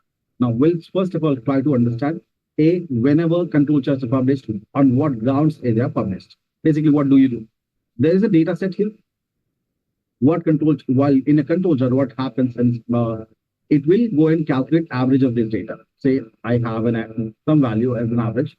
I'll calculate the average and I'll plot an average line. So in this data, the average of this data, whatever we're using, its X bar is 11.4. That's the average. If we calculate, we will see that average. Now what it does, first value is 18, so somewhere higher up than 11.4, somewhere here. Then the second value is 11. It's 18 is what I'm seeing here. It's actually, let me just scroll up first. Here it's starting 17. Well, let's kind of start with this. Let's just to understand how every control chart will go. You'll have a single column. You'll calculate average of the data, and that average of data is in this case, it's actually 11.4. And first value is 17, somewhere higher up than 11.4, somewhere here less. Second value is 13. So it's still higher than this somewhere here, right? And then value is 2, so somewhere here. Then it's 4, like it's slightly higher up. Then there is 18 somewhere here up. Then it's 11 somewhere here up. 11 is here. And all, see, basically what you're doing is connecting the dots. You're simply connecting the dots. You have these dots connected. So basically this data set will be plotted around this average line. Whether it's up or down, it will be plotted around that. So you see in a control chart an average line, which is average of the data set. And the data set is plotted as a line graph. And then you have control limits. Control limits are calculated based on a formula. Every control chart has its own formula for calculating control limit, which we'll be doing in a moment. But if you understand this, trust you have understood every control chart. This is how every control chart will be done. And that's true. Let's see. Let's validate that. Let's go back to our Excel sheet. This is the data for which I made a control chart. If I take average of this data, let's take an average of this data, average formula, take an average of this data set. It is 11.4. Let's see it's the X bar 11.4. And if I click on this dot here, this is the individual value 17. That was the first value. Second, then it says individual value, this one, 13. That's the second one. Then it says 2. Then it's 4. Then it says whatever, 18, something like that, whatever it was, 18. Let's kind of make it big. This is 18. This is 11, this is so and so. So your data point that you have here, it's plotted around this. And this average line is the green line that you see in the center. That's the average of the data. That's all. What you see in the control chart is a data set. It's average. And then you have control limits calculated based on a formula. That's all. There's nothing in there. It is as simple as that. Now, this is your individual chart. In order to calculate control limit, we also need to understand the other chart. This chart is the moving range chart. Now, this chart tells you the centering, the average, how the data is around average, basically. That's the average of the data. Basically, where the control chart will give you both aspects, centering of the process, variation of the process. So I want to understand how my data is close to the center of the data. It's like how close is it? That's the objective, is to look at the centering of the process. This chart is a moving range. I for individual, M for moving range. Range is variation. So this tells you the variation in the process of the. So where do we get this chart? Because I used only one data. For this data that I have made a control chart, individual one. Where am I getting this data from? Let's see how are we getting this data. Delete this. What is moving range? Range is maximum minus minimum. Moving range is move to moving values. So 17 minus 13 will be moving range. That's moving range of 4. Next 2. 13 minus 2. 2 minus 13. Yeah. No, I'm sorry. Which one? That's going to be 13. Okay. Moving to consecutive maximum minus minimum. The next one will be 4 minus 2. Next one will be 18 minus 4. Between two consecutive moving values, we'll see which one is maximum, which one is minimum. So maximum 18 minus minimum 11. So that's what is happening in the backend. This data is getting calculated in the backend by Minitab. I'll just take a quick shortcut. I'll use the formula ABS for absolute values. I'll do first value minus the second value. That's it. And we copy paste. That's it. The job is done. Let's just copy paste till here. Why till here? We'll see that. So it has gone till this last thing. 15 minus 9 is 6. This data is getting calculated in the backend of Minitab. And trust, when I said every data will be like this, now you have a data for variation. And what you'll do, you take the average of that. Look at this value. If we take average of this moving range, it's 5.7. If you want to go back and see the chart, the moving range is 5.7. MR bar 5.7. Moving range average. First moving range was 4. Second moving range was 11. Third moving range 2. You look at it, exactly 4. So you're plotting this data around this average of 5.7. Now, conceptually, is it clear? You had this data, you plotted around its average. You had this data, you plotted around its average. Is that part of game clear?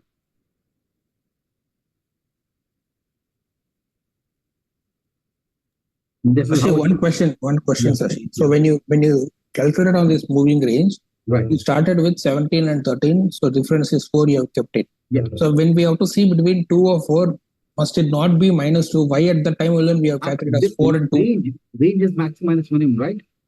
Range is Okay, maximum in that pattern. Okay, got it. Yeah. maximum minus minimum. So that's why we took absolute values if we took together. So now that's the data set that we're looking at.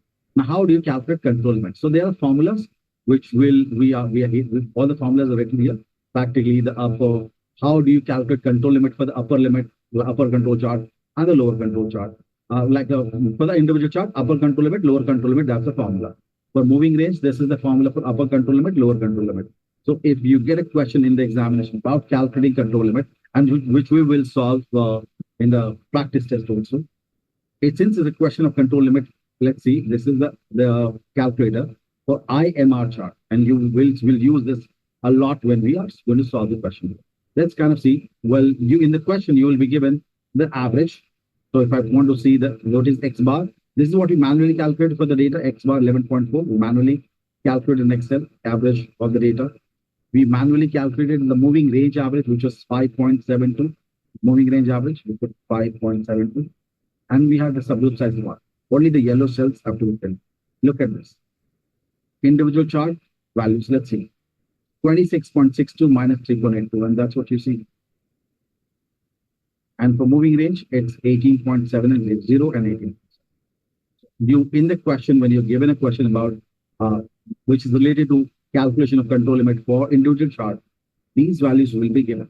These values, the X bar will be given, this will be given, this will be, and we'll solve those questions.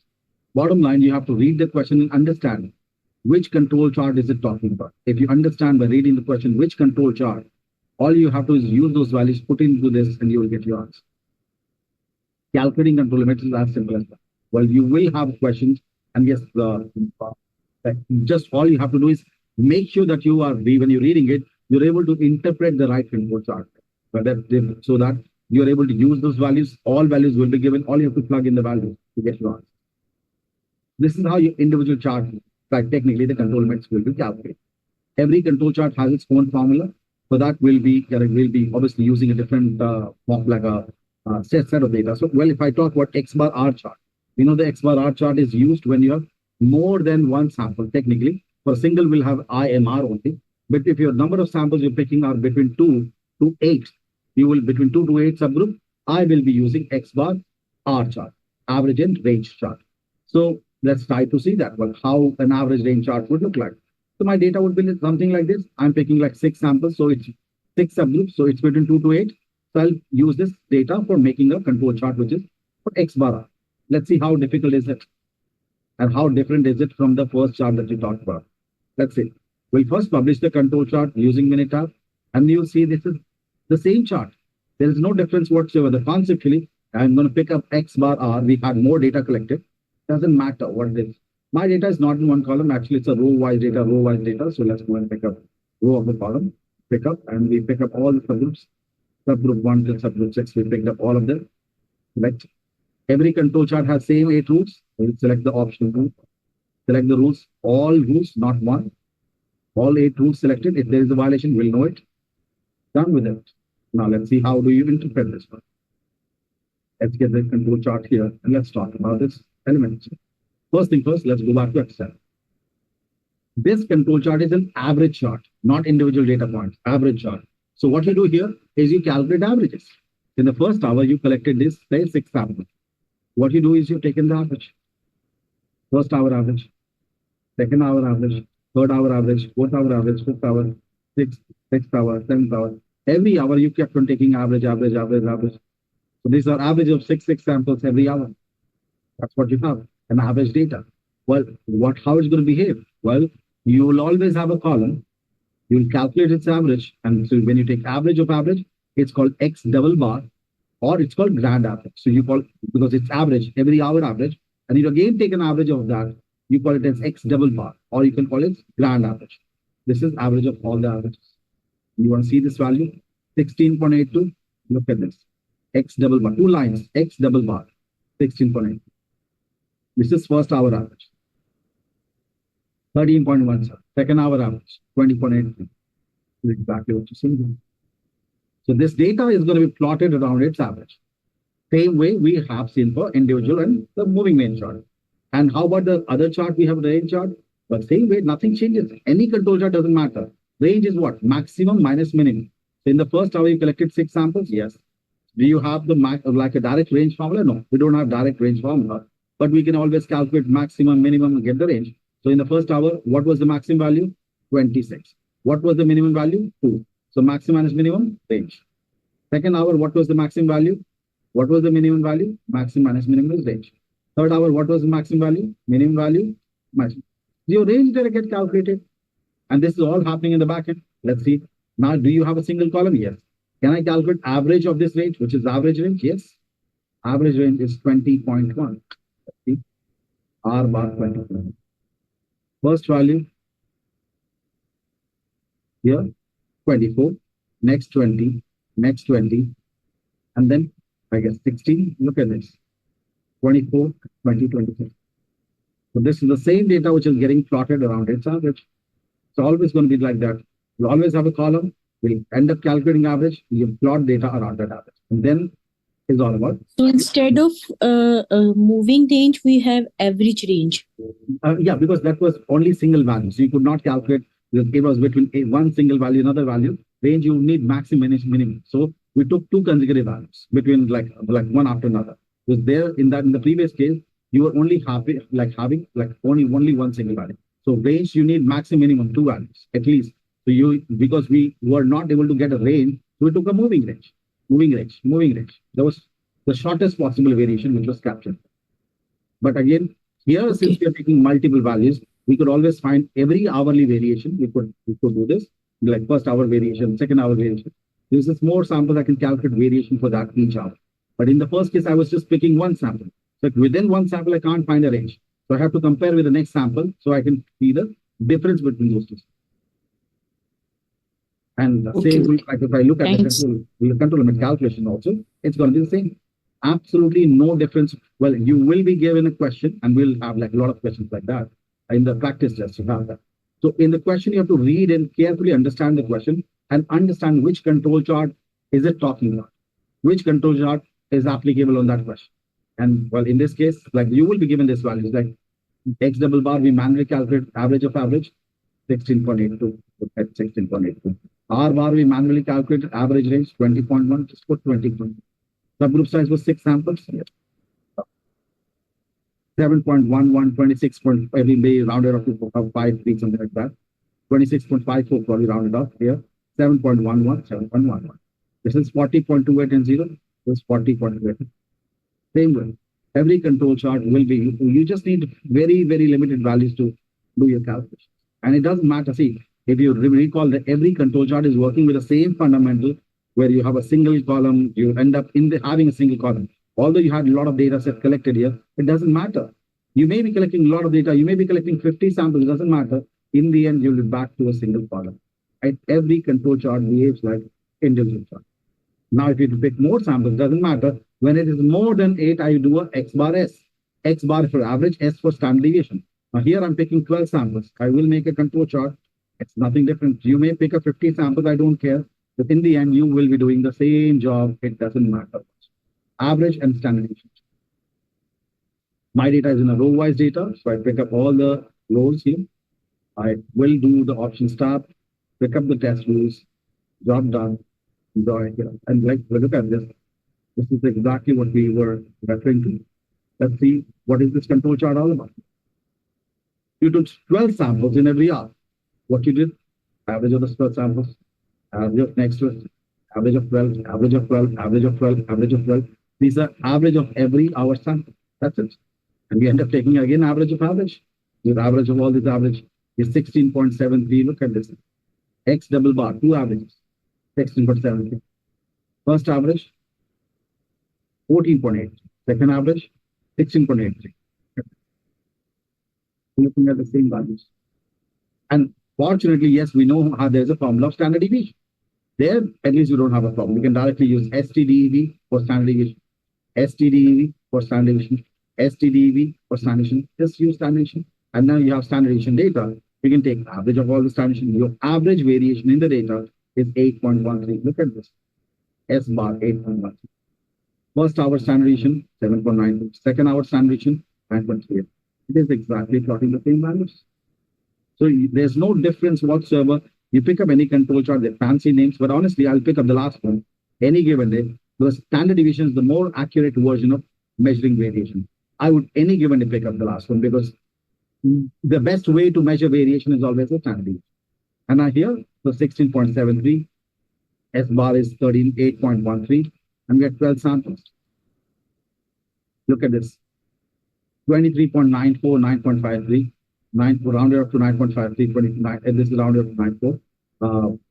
2.87, 13.3, 13.3, 2.87. So every control chart will be there exactly. Now, if it's okay with us, I would definitely want to talk about before we talk about discrete, because then we'll be doing the discrete chart. But we got to talk about if the data is not. If it's okay and clear with everyone how when to use an IMR chart, X bar R chart, X bar S chart, how to calculate control limit, how to interpret them. If that's okay, I really want to talk about the other element, which is about if in case your data is non-normal, these are all average-based charts. We have seen everything is average-based. Here, starting from the first chart, this was average-based. This is average-based chart. It's an average and mean chart, in which is this is also an average chart. Well, basically, everything is average-based, means data has to be normal. What do you do then in that case? So practically, that part we have to explore. But if it's okay and clear with everyone, we can talk about that element first before we go to discrete charts. Now, let's talk about it. I have to do some bit of sketch work. Sketch work is required to understand this concept. There's a concept called central limit theorem. With this method of central limit theorem, you can actually convert any data in the world into normal data. It doesn't matter. 100% guaranteed method to convert a non-normal data to a normal data. Well, it doesn't matter what distribution is it. It absolutely doesn't matter. If your data is, I'm talking about original data which you have here, it's like this. This is how your data looks like. Obviously, a non-normal data, like a proper number, is the 100% a non-normal data. It doesn't matter. I don't care about this. Your data distribution can be any kind of distribution. Your data may be like this. Your data may be like this. Your data may be like this. Your data may be like this. It doesn't matter what kind of population we're talking about. So we're dealing with a pure non-normal data. It's a very, like a highly skewed non-normal data. It doesn't matter whatsoever. What I'm supposed to do is apply this theorem called central limit theorem. Central limit theorem is solution to every problem. Central limit theorem is what safeguards us. At least we are able to, theorem is what will help us get the control chart when the data is non-normal. And that's where the only chart which will come into picture is called X bar R. That's the only chart you can publish if in case your data is non-normal. You can use this chart. Let's understand why. I'm going to make a randomly set sketch of sort of a non-normal data. This is my weird non-normal data. This is my non-normal data. As the central limit theorem says, it doesn't matter what kind of data you're dealing with. Randomly go and pick up some samples. So I'm going to pick up some samples, like 5 samples, let's take that randomly. Calculate the sample, like pick up the samples, take its average. Data point number 1.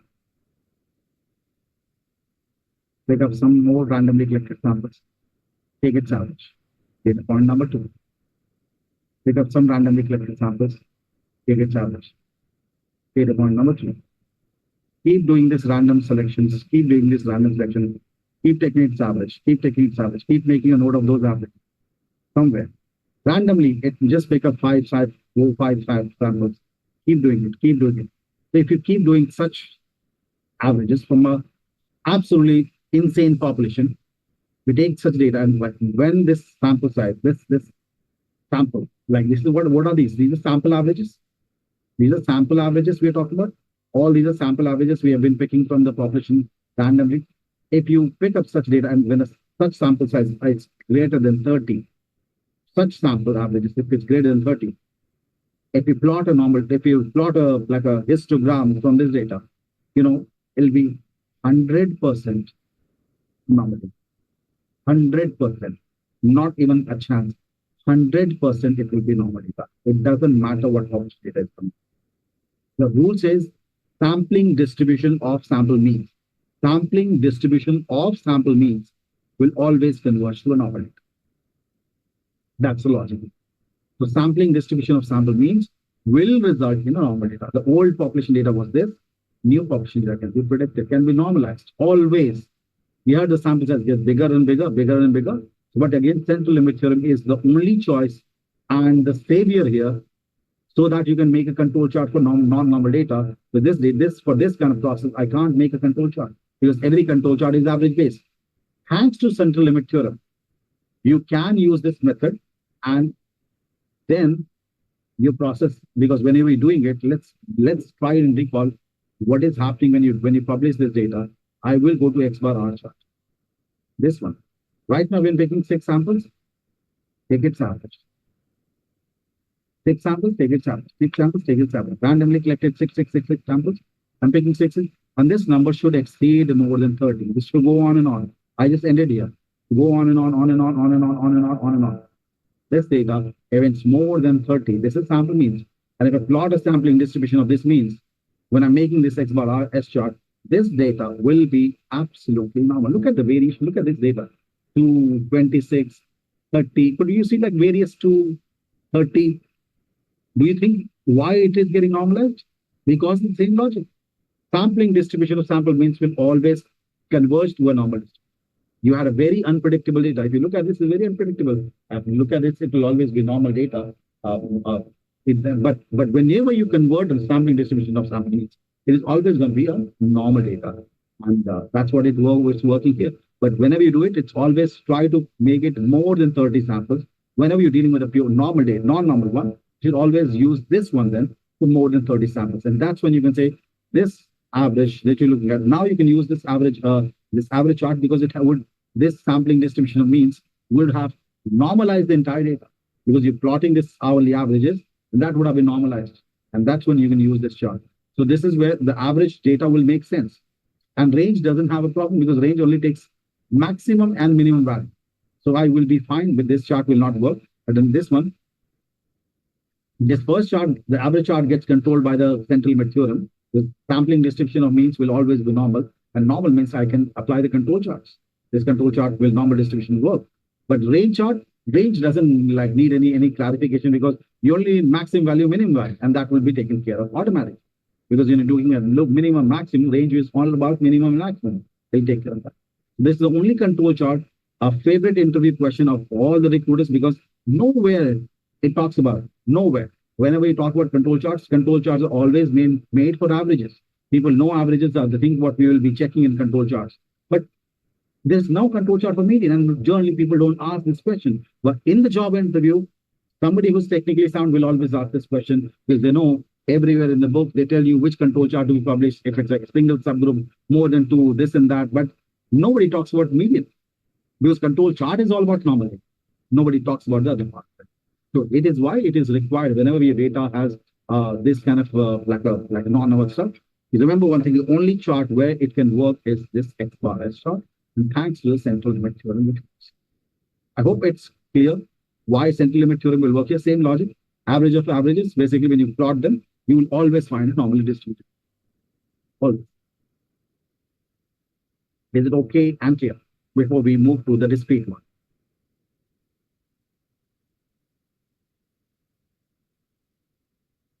Move ahead. Now, discrete charts, we have 4 charts: T chart, U chart, P chart, and NP chart.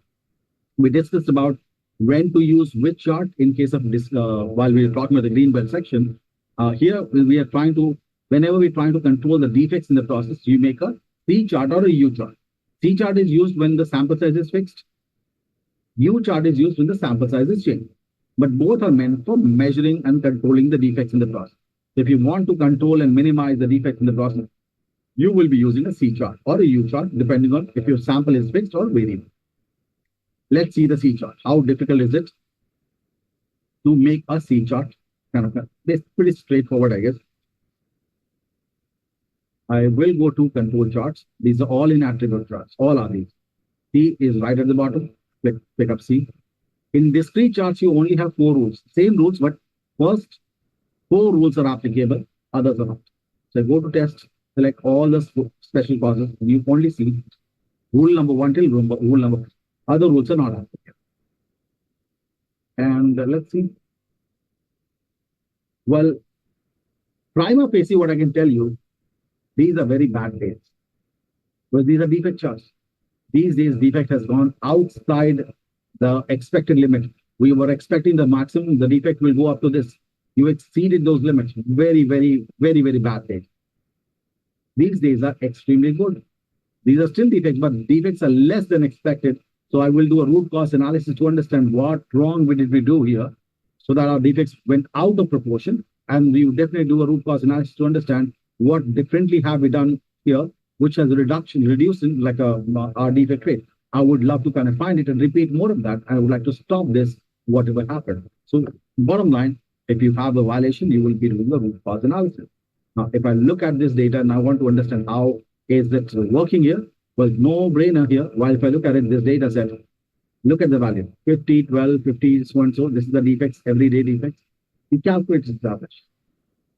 Average of defects, 23.87. Look at this, P bar, 23.87. First day defects, 50. Second day defects, 12. Third day defects, again back to 50. Fourth day defects, fourth day here, 29. Look at this, 50, 12, 50, 29. Same stuff. Same data with it is plotted around its average. Now, how do you calculate control limit? Let's go back to C chart. It says average is 23.87. In attribute charts, you just need to plug in, let me just calculate this. Let me just plug in these values and you will have your answer. Just plug in 23.87 as my average defect. It will calculate the control limit. 9.21 and 38.5. Look at this, 38.5 to 9.2. You will be given a question and we'll talk about average defects. All you have to do is plug in the value in the C chart and you will have your answer. So pretty much it calculates your control limit for lower side and upper side. So here that's the C chart part. Now all we have done is we have looked at IMR chart, X bar R chart, X bar S chart, and the P chart. Now the chart that we will be publishing, you will be seeing it as a very, very different control chart, not that we have seen so far. I want you to see what is different in this control chart and why is that different. Have a look at this control. Very different from every control chart that we have seen so far. It doesn't matter which one. All of them we have done. This is going to be very different.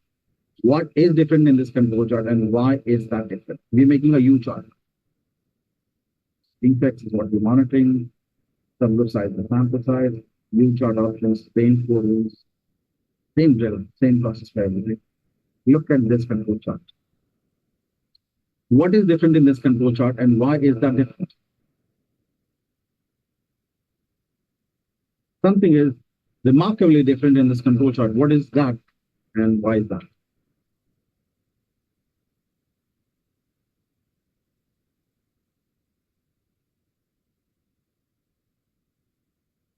Anyone have been able to spot that difference in the control charts? You've seen IMR, X bar R, X bar S, P chart. Absolutely, yes. And you got both the answers. Thank you, Siju and Amit. You're talking about a different variable sample size. And since your sample size is changing, but control limits is changing. That further validates that control limits have nothing to do with the customer. Control limits are calculated. If your data is changing, the sample size is changing, so is getting your control limit changing. So if you're having like today you're auditing 10 samples, I will calculate your control limit based on 10 samples. If tomorrow you're going to audit say 50 samples, I'll calculate your control limit as for 50 samples. So it's not a fixed control limit. It's changing. And this is not for the process. This is for last day audit. Look at this. This will be 2.081. But before that it was different. So depending on every day's audit, it's calculating control limits and very, very simple. But it's adjusting its control limit every day, depending on how many samples. Let's see how do we do it. Simple job, very simple. First of all, what you do is you calculate the total number of samples audited, sum of the samples total, 284.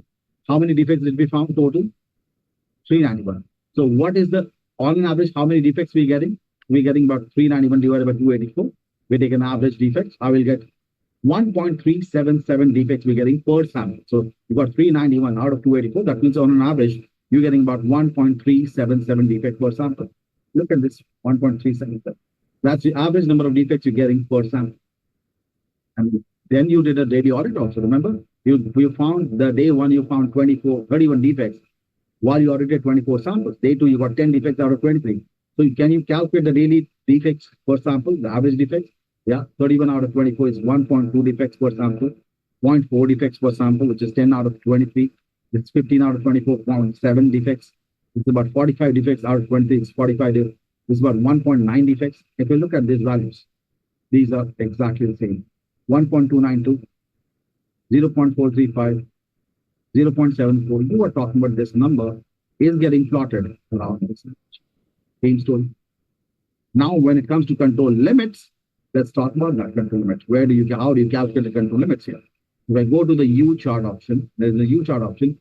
You will see all you have to do is plug in the average, which says U bar 1.377.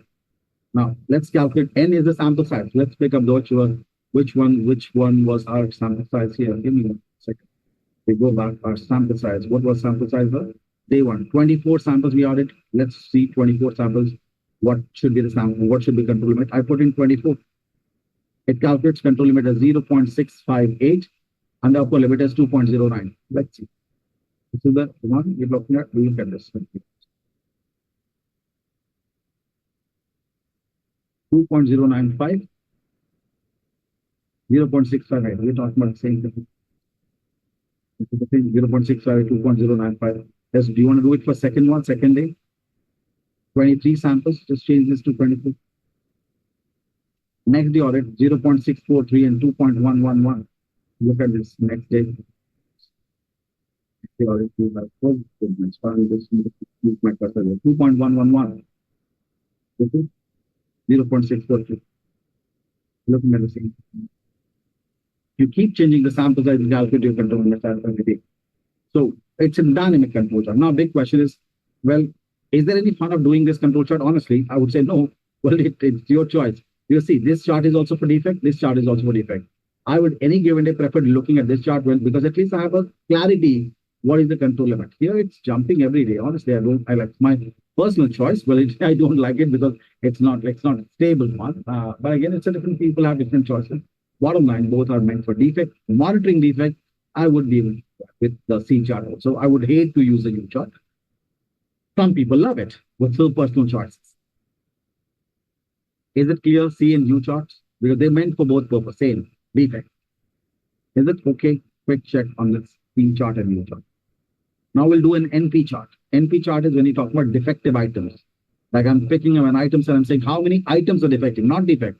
How many items are defective? Say I picked up this iPhones, got 30 iPhones, and I found 9 iPhones are defective. Not defect. 9 iPhones are defective. I again picked up 30 iPhones for audit next day. I got 11 iPhones defective. So number of defective iPhones. So I will make for defectives, fixed sample, we make an NP chart. So I go to what control chart, attribute charts, NP chart. Fixed sample. So my subgroup size will be fixed here. The options tab, my control limits will be fixed because flat control limit. Sample size is there. So control limits will be flat. It will be no brainer to look at this control chart and see, well, what's your process data here? Like if I look at it, my samples were like defects were like samples were fixed every day. If I look at what is my average number of defective samples we're getting, average number of defective is 9.56. If I look at it, 9.56. Day 1 defective samples, we got 9. Day 2, 11. Day 3, 13. Day 4, I got like this. What is this? 8. 9, 11, 13, 8. Same thing. This data is getting plotted around its average. Now, what about the control limit? NP chart, put your NP bar, which is average 9.56, put 9.56. 30 samples, just put 30 samples. You're auditing every day 30 samples. So you put in 30 samples, 1.9 and 17.2. Look at this. 17.2, 1.9. Same. Now, if instead of keeping the sample size fixed, I would have kept my sample size variable. I would have done a P chart. P chart is percentage chart. So if I don't keep my sample size fixed every day, I keep doing the same job, finding the number of defective samples. The only difference is my sample is not fixed every day. I picked up 61 iPhones, I got 25 defective. Next day, I picked up 46 iPhones, I got 25 defective. 39 iPhones, I got. So every day I'm picking a different number of sample size. I will make a P chart in this case. I go to start, control charts, I will go to attribute charts, and I will go to P chart. In the P chart, I'll select the defectives. I will select the samples. It'll be zigzag chart again, like U chart. The moment sample size changes, my control limits will start dancing here. And then it's going to happen exactly the same way of interpretation here also. If I look at how do you calculate that? Total number of samples audited, you got 833 samples audited. Total number of defectives found, 290. So you got 290 defective samples out of 833. So what percentage of items were defective? 290 out of 833 is about 34.8% items were defective. The overall defective percentage is 34.8%. Look at this, 0.3481. We're talking about the same thing. Day one, you got 61 iPhones audited. 25 were defective. So 25 out of 61 is about 40.98% defective. Look at this, 40.98. 0.409, 40.98. Day two, I got 25 defective out of 46. It's a 54.35% defective. Day two, this is 51.35. So this is daily defective percentage against the overall defective percentage, same job. And I will look at control limit calculation here. We go back to the same way. I'll have to put the P bar, which is overall defective, which is 0.3481, 0.3481. And my sample size, I'll pick up for any day. Let's do it for one of the days here. We have 61 samples day one. Let's put 61 here. 0.1651 and 0.5311. Look at this control chart. 0.5311 and it's whatever. 1652. Let's see if you do it for next day. 46 samples. Let's change to 46. Put in 46 as the number. It's 0.1374 and 0.55. It will become 89, I guess. Look at this. 0.5589. And this is 1.127. Pretty much you have a quick up. All in all, from examination standpoint, you will be required to read the question carefully and then identify the chart. And because the question values will be there all, you have to just read and put the value. In the calculator, you'll have it. Understanding which control chart is good. So we'll solve some questions. But if it's okay, we are sort of done with this one. And we will be then required to go and start the questions. If it's okay, do let me know. In case you have any questions, we can take it up before we start with the questions. Everyone's okay? Actually, can you again explain on this central limit theorem? Central limit theorem, absolutely. We can definitely talk about it. There's a question also. We're taking average of defectives and why not? Okay. We are taking average of defectives. Okay. Because they count. Because when you talk about defect, let's have a look at it. Here, try to relate with the rate. This is count of errors. Count of errors, not the percentage. We talk about count of errors. This is also count of errors. But when you talk about defective, it's percentage of certain items which are defective. There's a number of likes. This is percentage of something. We the NP chart or P chart, they're percentage of something. Like what percentage of items were defective? These are percentage charts. So these are two are related to percentage. They're the same Poisson and the proportion.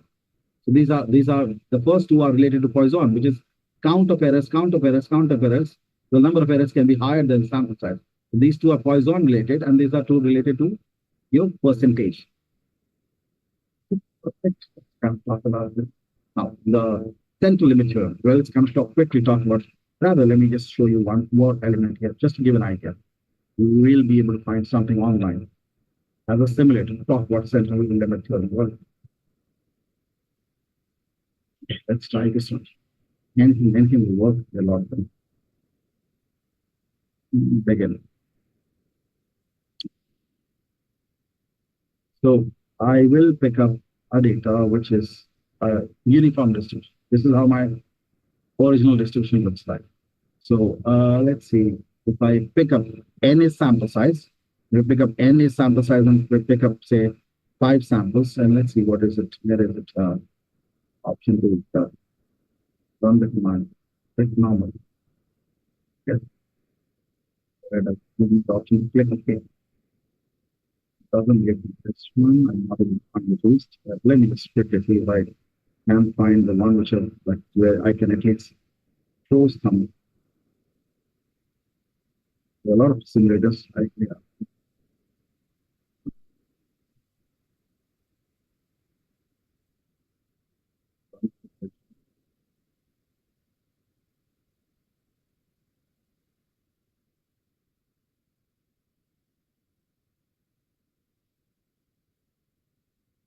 I can talk about it, but I just wanted to show you that it's just one, I guess, I was probably on the right page, but exercises.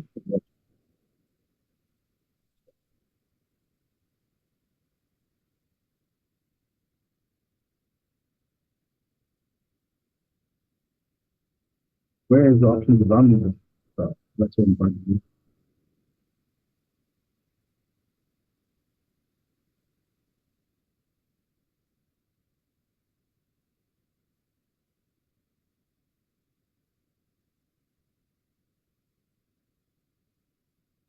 It's taking up 5 samples and taking its average. Okay, that's what it's doing. It's taking up 5 samples, and every time it's taking its average. And you see what I keep doing it, keep doing it, and the averages are getting plotted here. That's what it is, I guess. That's what it is. I keep taking 5 samples. I'm animating. I'm picking randomly 5 samples, and it's plotting its average. It's dropping that average value wherever it falls. So as I click OK, it picks 5 values and calculates the average and plotting it average. So I'm just keep doing it. It will start forming a normal distribution.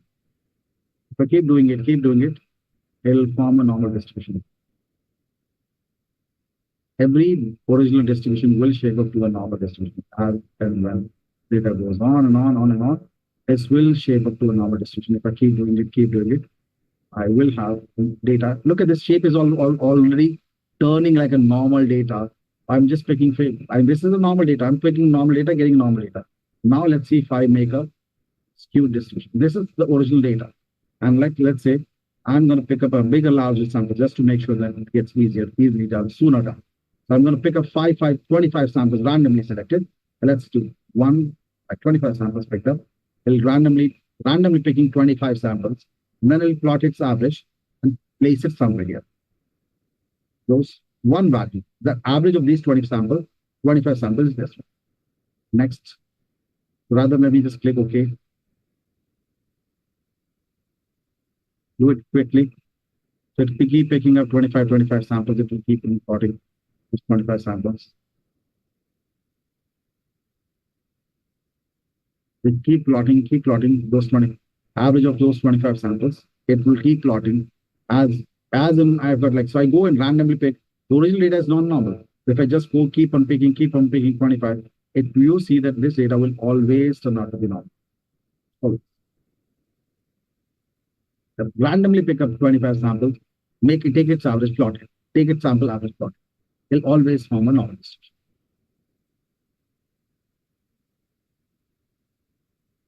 There was a better one. I'm not able to find one here, but again, there was a better one. It will shape up to a normal.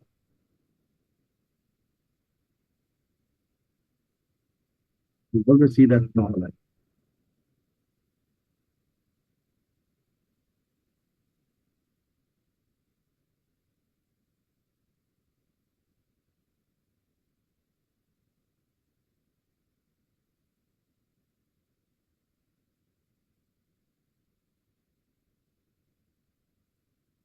Keep doing like you got to do it like keep doing it. That's the concept. Normal distribution is like you will keep going to the population and keep picking some samples. It will keep getting normalized. Keep getting like the data you have to large set of data will be required to normalize, but again it will get normalized. Central limit theory concept is all about going to this overall like it doesn't matter what population. Always go ahead and help you kind of create a normalized data. Let's see if I have.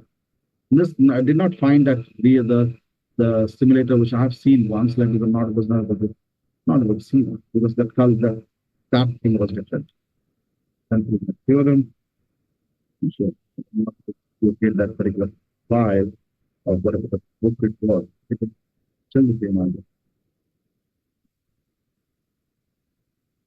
Okay, can I just play this video about 27 seconds? Let's see. It's a uniform distribution. I guess that's what they're doing. Skewed distribution. Okay, they are just developing. Look at this. It is getting bigger and bigger and bigger and bigger. That's what it's normalizing. So it needs like any data will normalize if you keep doing this. That's what it's on. I'm just not sure whether if it answers the question because that's what you're supposed to do. Pick up, go to the original population, which it doesn't matter what data, what kind of population is it. But if you keep picking up samples and keep taking average, so the concept it says sampling distribution of sample means will always result in a normalized. But does it answer your question? Just a quick check with that. Yes. That's what it does. Right? Basically, that's the foundation how we are still going to focus always on normal data. Why? Because I have a way where everything can be normalized. There is a way, and that's what it is. There nothing works. Central limit theorem will 100% work. So we talk about normalizing. There is the box-plots theorem, the central limit, the Johnson theorem, the method. But there is this method also. But this is going to be very expensive because lots and lots of data will be required. But it will.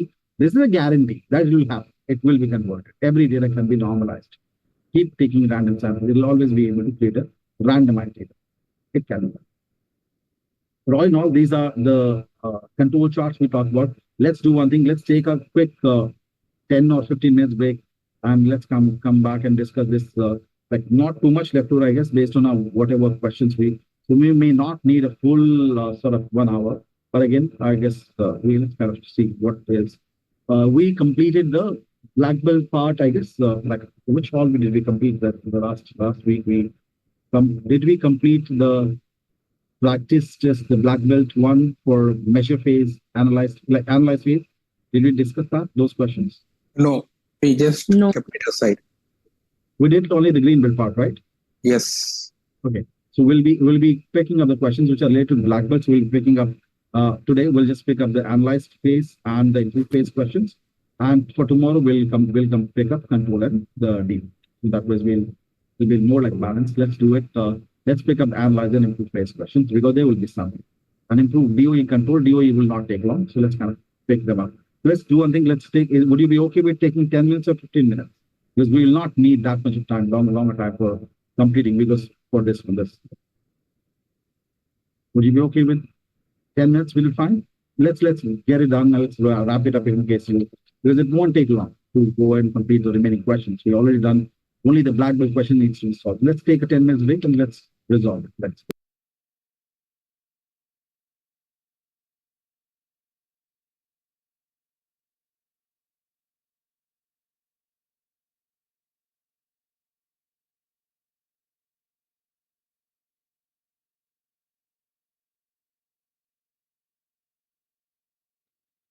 All right, so let's get started with the practice questions, the ones which we have left for, which only supposed to be asked in the black belt exam. So having said that, in the black belt exam, you'll be asked about everything.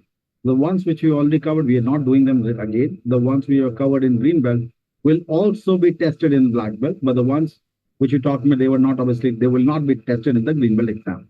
So first one, it says quality inspector missed out to detect a defective batch of output and labeled it as confirming batch. Which error has been made? Okay, before that, I have one question that we have studied only type 1 and type 2 of error. We didn't study type 3 and type 4 error. That is only for confusing. Yes, so okay.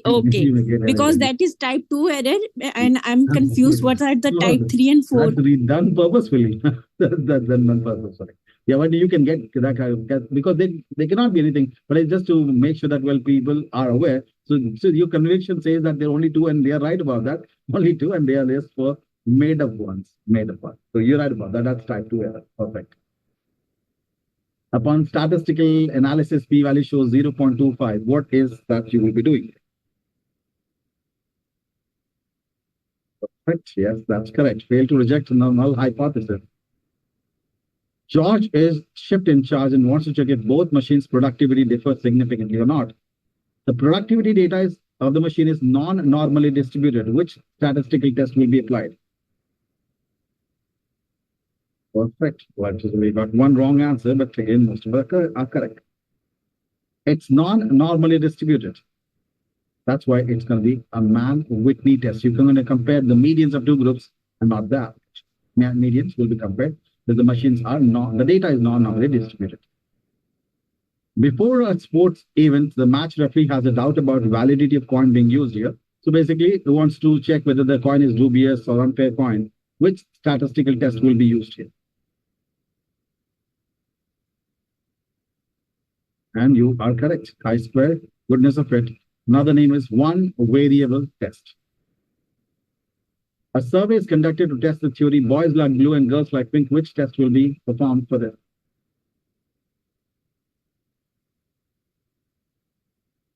Absolutely correct. Chi-square cross tabulation, or also called test for association. This is what we have. Let's move on to the improved questions here.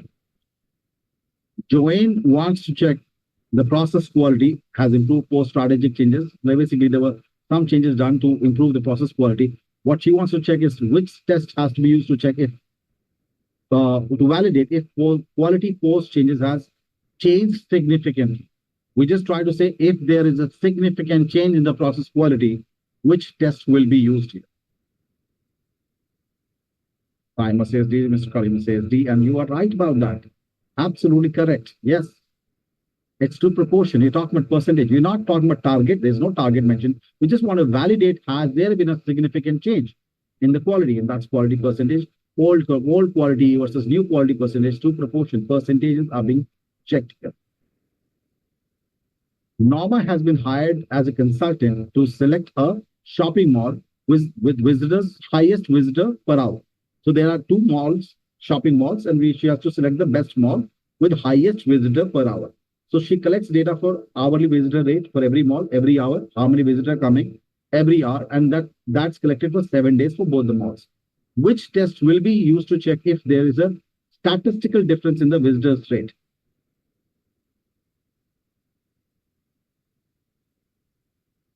Statistical difference in the visitor rate.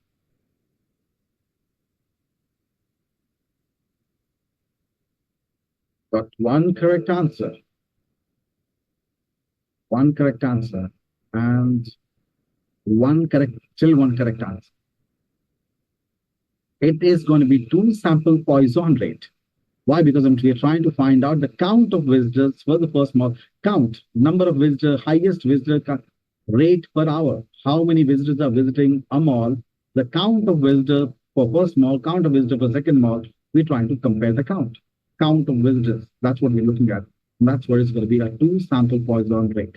It's the count of visitors visiting. And it's actual test which is used to decide the rentals, or for that matter, the probably even the lease rate, or somebody wants to purchase. Because if I have to like a deal in like a real estate kind of thing, so we have to decide, well, which shopping mall will have, like, the shops will be more expensive and all. They look at footfall rate. Footfall rate is exactly this we're talking about. And that's done through statistical evidence. They try to set the price of the mall. Well, some malls will be very expensive. How they decide wisdom is the highest visitor count. And then I can use a one sample Poisson rate to see the not equal to sign, to understand based on, like, say, 1 week data, 1 month data, the historical data available with me. I can use one sample Poisson rate to see what is the lowest count of visitor which I can expect, and with the highest count of visitor I can expect in this model. So that can be,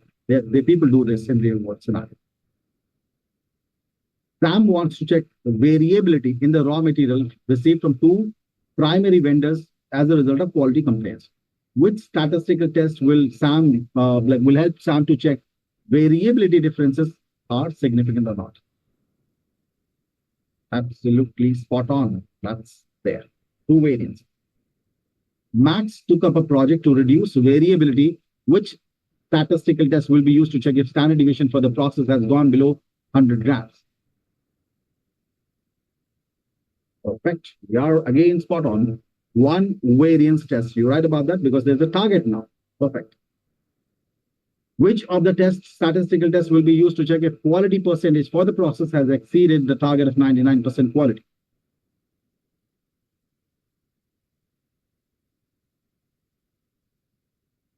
And you're right about that. Perfect. It's one proportion.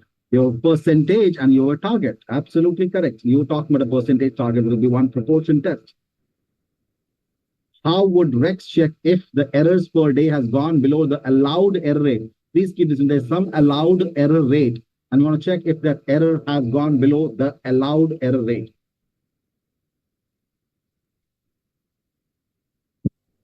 And you're right about that. Again, no, this is allowed error rate, count of errors.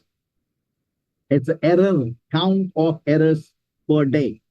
Allowed error rate. There's some allowed error rate. One sample, for example. You have some allowed error rate and you want to see whether it's gone below that or not. That's the questions you have from the from improve phase. So we will be kind of covering up the remaining tests. Like, so see, in just want to show you. So control chart questions, we have got some. If you want, we can do it now also. If it's okay with you, we can do it now because there'll be a lot of like or we will have a DOE, like tomorrow we have DOE is a very small one. And see, black belt questions are related to your rules and specifically this now, technically, starting from here, the control limit calculation. These are the questions of control limit calculations. So you want to do it today, you can do it today, we can do it tomorrow. We will have two more elements to cover, which is questions of control phase and DOE. DOE is a small one. So we'll cover the topic of DOE and then we'll solve the questions. I guess that'll be good. We will be able to like get it done on time. If it's okay with us, and like, so if you're okay, then we are done. But again, we are open for any questions that you may want to ask. I will be more than happy to discuss them. But in the meantime, Okay, will you please share the calculator with us today? Yeah. So like it's already there. Let me just want to show it to you. So I guess day 8, 9 or something like that. The control limit calculator is all I should like. That's my best. Day 9. Okay. Day 9, it's already there. I guess. Yeah, this is the one. Errors type. See, Anvisha, we talked about error 1. Like, so we only have 2 types of error. Type 1 error and type 2 error. Type 1 error is when you make a mistake. Are you referring to the question what was asked in? Are you referring to this question? Type 1, type 2. So, well, first thing first. Okay, let's talk about it. So when I talk about type 1 error, when you call something as a type 1 error? Well, type 1 error is when technically, if I always want to keep it in mind, if somebody is innocent, is punished by the court, a genuine person, it's a type 1 error. And somebody who's a punished, like a criminal, is released, is type 2. Criminal, which is released, will be a type 2 error. So easy, like whatever way you want to keep that in mind. So technically what it says, it is a defective batch, which should have been rejected, but now it's labeled as what? So criminal release. No. So all in all, like so the control limit calculation questions was already there. I will be placing this the Excel files for us. So I guess that will, unless you have a question, please, if you have any questions, we can take it up right now. We can discuss it. Else we can definitely call it today, for sure. Day 11, we're just gonna place this. Has anyone given the green belt exam? Zainab, well, tomorrow you want to discuss all the questions. We can discuss all of them. There's no problem. We can discuss. Yes, I have given on Tuesday. Okay, how was it? I have cleared. Congratulations. I send you the screenshot. Oh yeah. So I'm sorry about that. I was not able to see the who's speaking. Yes, I saw that image. Yeah, sorry. Yeah, I do also clear the green belt. I'm sure. And like, see, it's just about if you pass the green belt one, black belt will not bother you because most of the portion still is going to be the portion from the green belt. Yes, you have some additional topic. And Jahan, I'm not sure. You're not in the group, WhatsApp group. Oh goodness. Well, we have just almost come to the end. Joe, your program coordinator, how have you been joining the session then? Because normally the links are shared in the WhatsApp group. I pick it up from there. So.